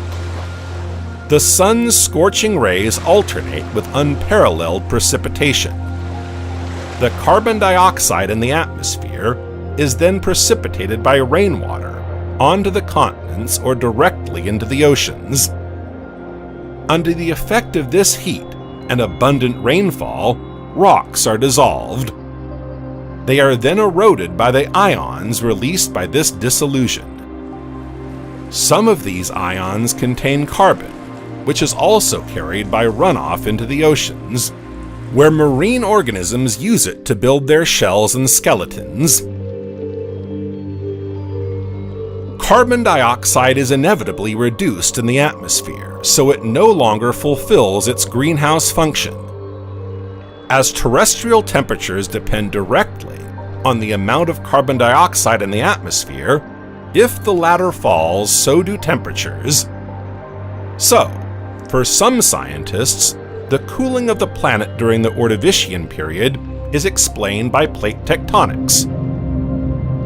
Finally, another theory, albeit controversial, could explain this mass extinction. This is linked to the supernova explosion of a dying star, several thousand light-years from Earth. This explosion, which seems to have taken place over 440 million years ago, in the farthest reaches of our galaxy, generated powerful radiation energy, releasing an extraordinary quantity of gamma rays. After a long journey at the speed of light, these unfortunately hit the blue planet after piercing the atmosphere with unprecedented power. The impact was so violent that it annihilated the air molecules and swept away the atmosphere surrounding our planet. One of the first consequences was a chemical change in the atmosphere. Nitrogen and oxygen molecules were transformed into nitrogen dioxide. This brownish, particularly noxious gas eventually surrounded the planet. The planet was then no longer able to receive sunlight, causing temperatures to plummet.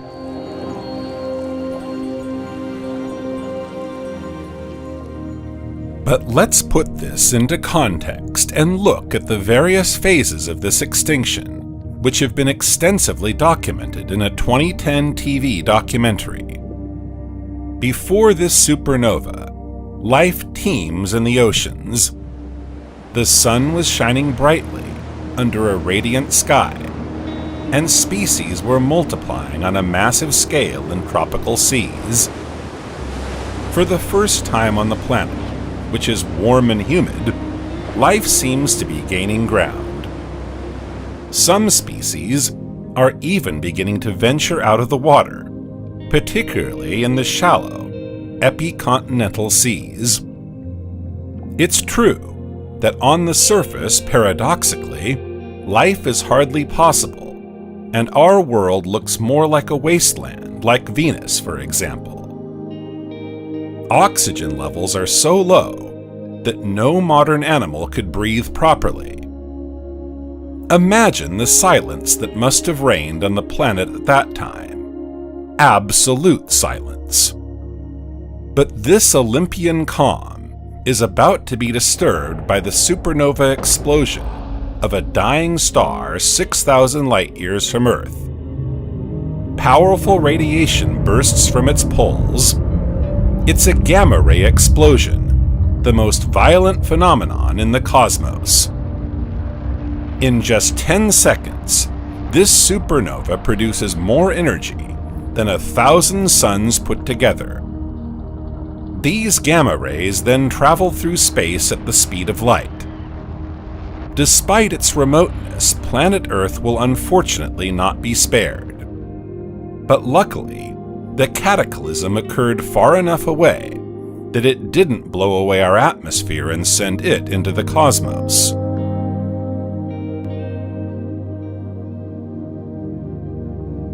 Gamma rays are therefore able to penetrate the upper layer of the atmosphere. Like the northern lights, they produce a spectacle of rare beauty, but their impact will be decisive and above all destructive. Within seconds of the supernova, these lethal rays annihilate air molecules and blow away the atmosphere. A star of strange behavior stands not far from our sun, visible even in broad daylight.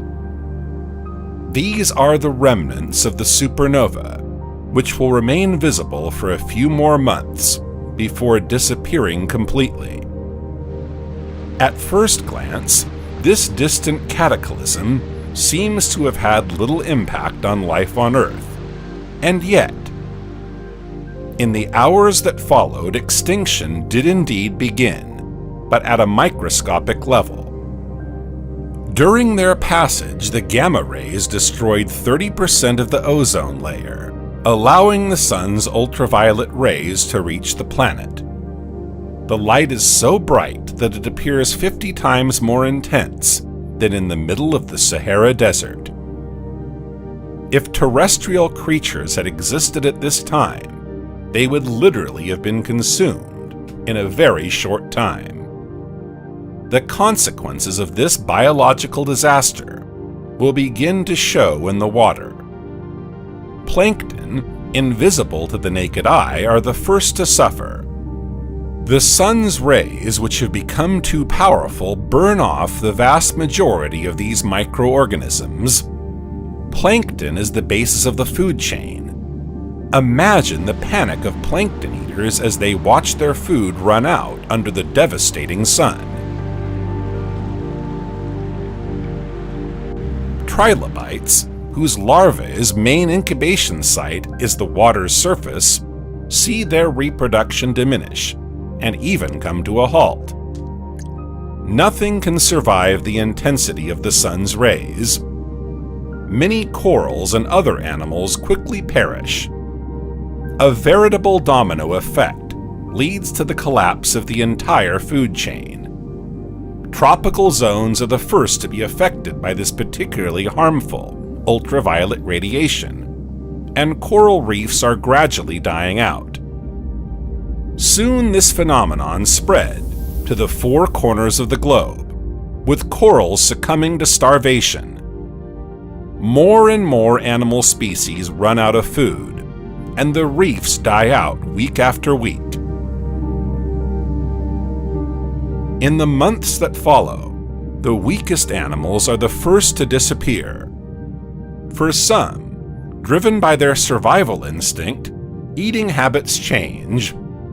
Predators accustomed to choosing their food must now make do with what they are lucky enough to find. Some even start eating corpses, something they would never have done before.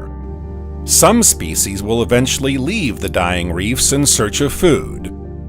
This is particularly true of the giant orthoceras, the squid's ancestors, who have preferred to venture into brackish waters to devour new prey, the eurypterids. Famine rages. It affected all species, causing more and more extinctions. Biodiversity underwent an unprecedented crisis. If all the creatures in existence at the time had disappeared, what would have become of our planet? Would life have evolved in a completely different way? More on this later.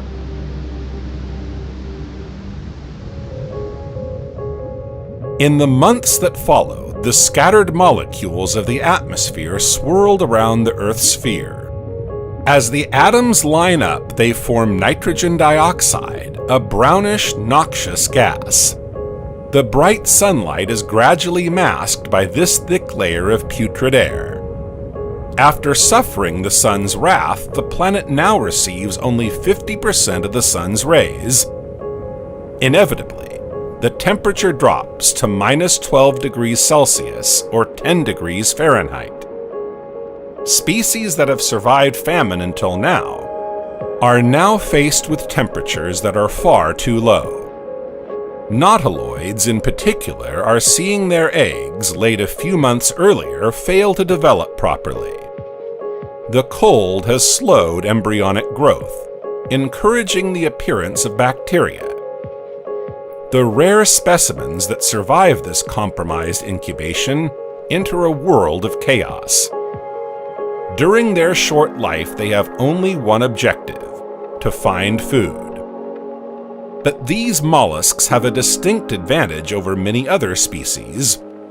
Their bodies are totally protected by a shell that has enabled them to live in deep waters, sheltering from the devastating effects of climatic cooling. What's more, they have a varied diet. They are sometimes even labeled as opportunists, and have never hesitated to be scavengers. Animals that were able to move around, therefore, tried to reach milder areas. Unfortunately, during the Ordovician period, the majority of animals were sedentary, and the seabed was largely occupied by corals, brachiopods, sponges, and many other non-mobile species.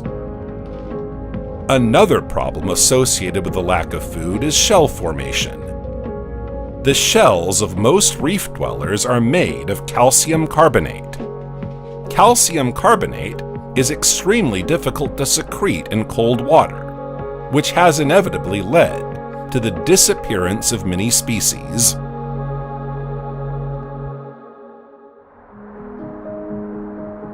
The planet's cooling has also resulted in a harsh and, above all, unpredictable climate. Before the supernova, the weather was always very stable. But for the first time in millions of years, major temperature shifts are triggering strong ocean currents. These generated violent climatic disturbances. The planet, hitherto relatively peaceful, is confronted with a Category 5 hurricane that sweeps across its surface on a permanent basis. Many animals, too weak to resist, end up smashed against the rocks. Those still able to fight try to find refuge in the depths, away from the surface waters, which are far too turbulent for them. But not everyone can escape the pressure of deep water. This is also the case for orthoceras, which, despite their titanic size, cannot find shelter there. Their disproportionately long shells are not designed to withstand such pressure. As a result, even the largest predator known to Ordovician times found itself in an awkward position. Nautiloids, on the other hand, thanks to their more robust shells, were able to find refuge in deeper, less turbulent waters during these storms. For dozens, even hundreds of years, these species suffered heavy losses. corpses by the thousands washed ashore. More than 500 years after this event, from outer space, almost a third of the fauna became extinct, and the remaining creatures had little chance of surviving in these conditions. Life on Earth, in whatever form, was threatened with complete extinction. However, a certain number of individuals would survive and make it through the following thousands of years. Nearly 150,000 years later, life on Earth was virtually reduced to nothing.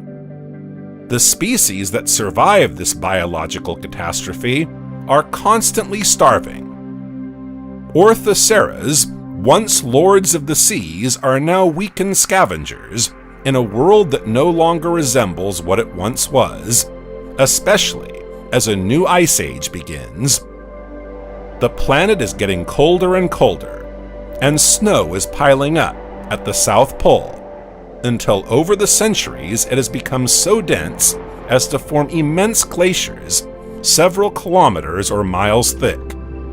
These run along the length of the Gondwanaland continent, spreading further and further north. These glaciers trap a huge quantity of water, so much so that sea levels drop considerably, losing up to 60 meters or 200 feet. As a result, the shoals dry up completely, squeezing the life out of the few remaining communities. This drying up proves even more fatal than the gamma-ray explosion itself.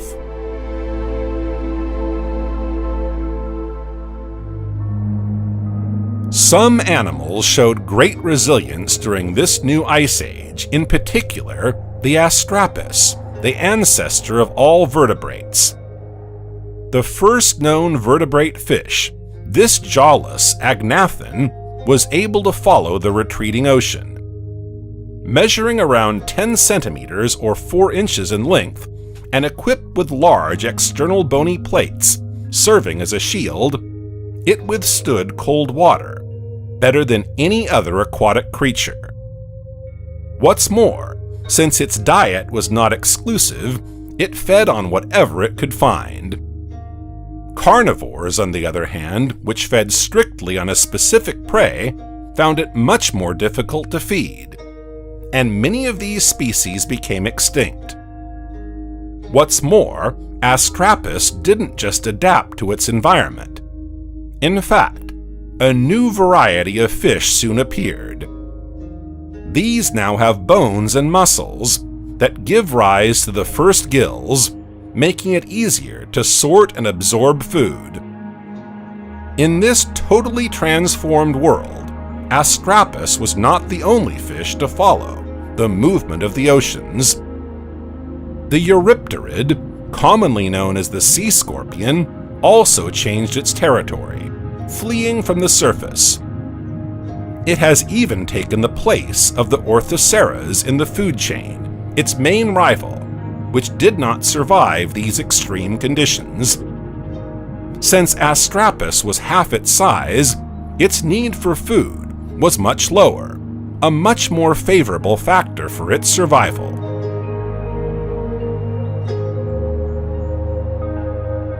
During this ice age, the planet took on a completely different aspect. Falling sea levels reveal new landscapes. The reefs created by sponges, corals, and arthropods were reduced to skeletons and partly emerged. The rare species that survived these reefs did not survive the cooling, especially as glaciers gradually invaded the subtropics. Gigantic icebergs drift through these former tropical regions, crushing everything in their path, including coral, thousands of years old. Year after year, sea levels continue to fall. Life is hanging on by a thread, but those still alive are struggling to keep up with the oceans, while aquatic habitats are becoming ever smaller. Unfortunately, the cascading consequences of the supernova are not yet over. Soon, the survivors will have to face a new climatic event, as more than 500,000 years after the start of this crisis, the planet is showing signs of warming. Glaciers are beginning to melt. Species that managed to adapt to this ice age will once again have to acclimatize to these new temperatures to stay alive. Some species stand out by adopting unprecedented behaviors. The Eurypterid is the best example. This sea scorpion, now the world's largest predator, began carrying the carcasses of its prey towards the shore. It even ventured onto land, as evidenced by the development of lungs found on certain specimens. Astrapus's cousins, the acanthodians, have also developed jaws. They are no longer content to eat algae. These scavengers can now cut flesh and feed more easily. In this way, they moved up the food chain. In the course of this long adaptation, the roles were reversed. Predators became prey and vice versa. But no matter, life, fragile as it may seem, has endured.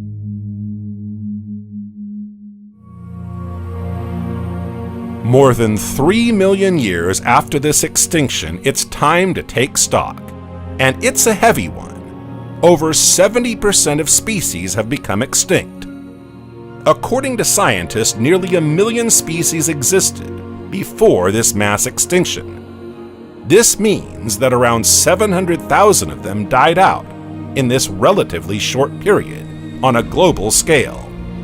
All living organisms were impacted, bottom dwellers and pelagics alike. Yet its impact on the history of the living world was not so catastrophic, insofar as this biological crisis did not result in the total disappearance of any major animal group. Life proved to be extraordinarily resilient, beyond all expectations. At the end of this period, the Earth will gradually return to a tropical climate, giving the various animal and plant species a little respite. But will this respite be long enough to allow new biodiversification? I think you already know the answer.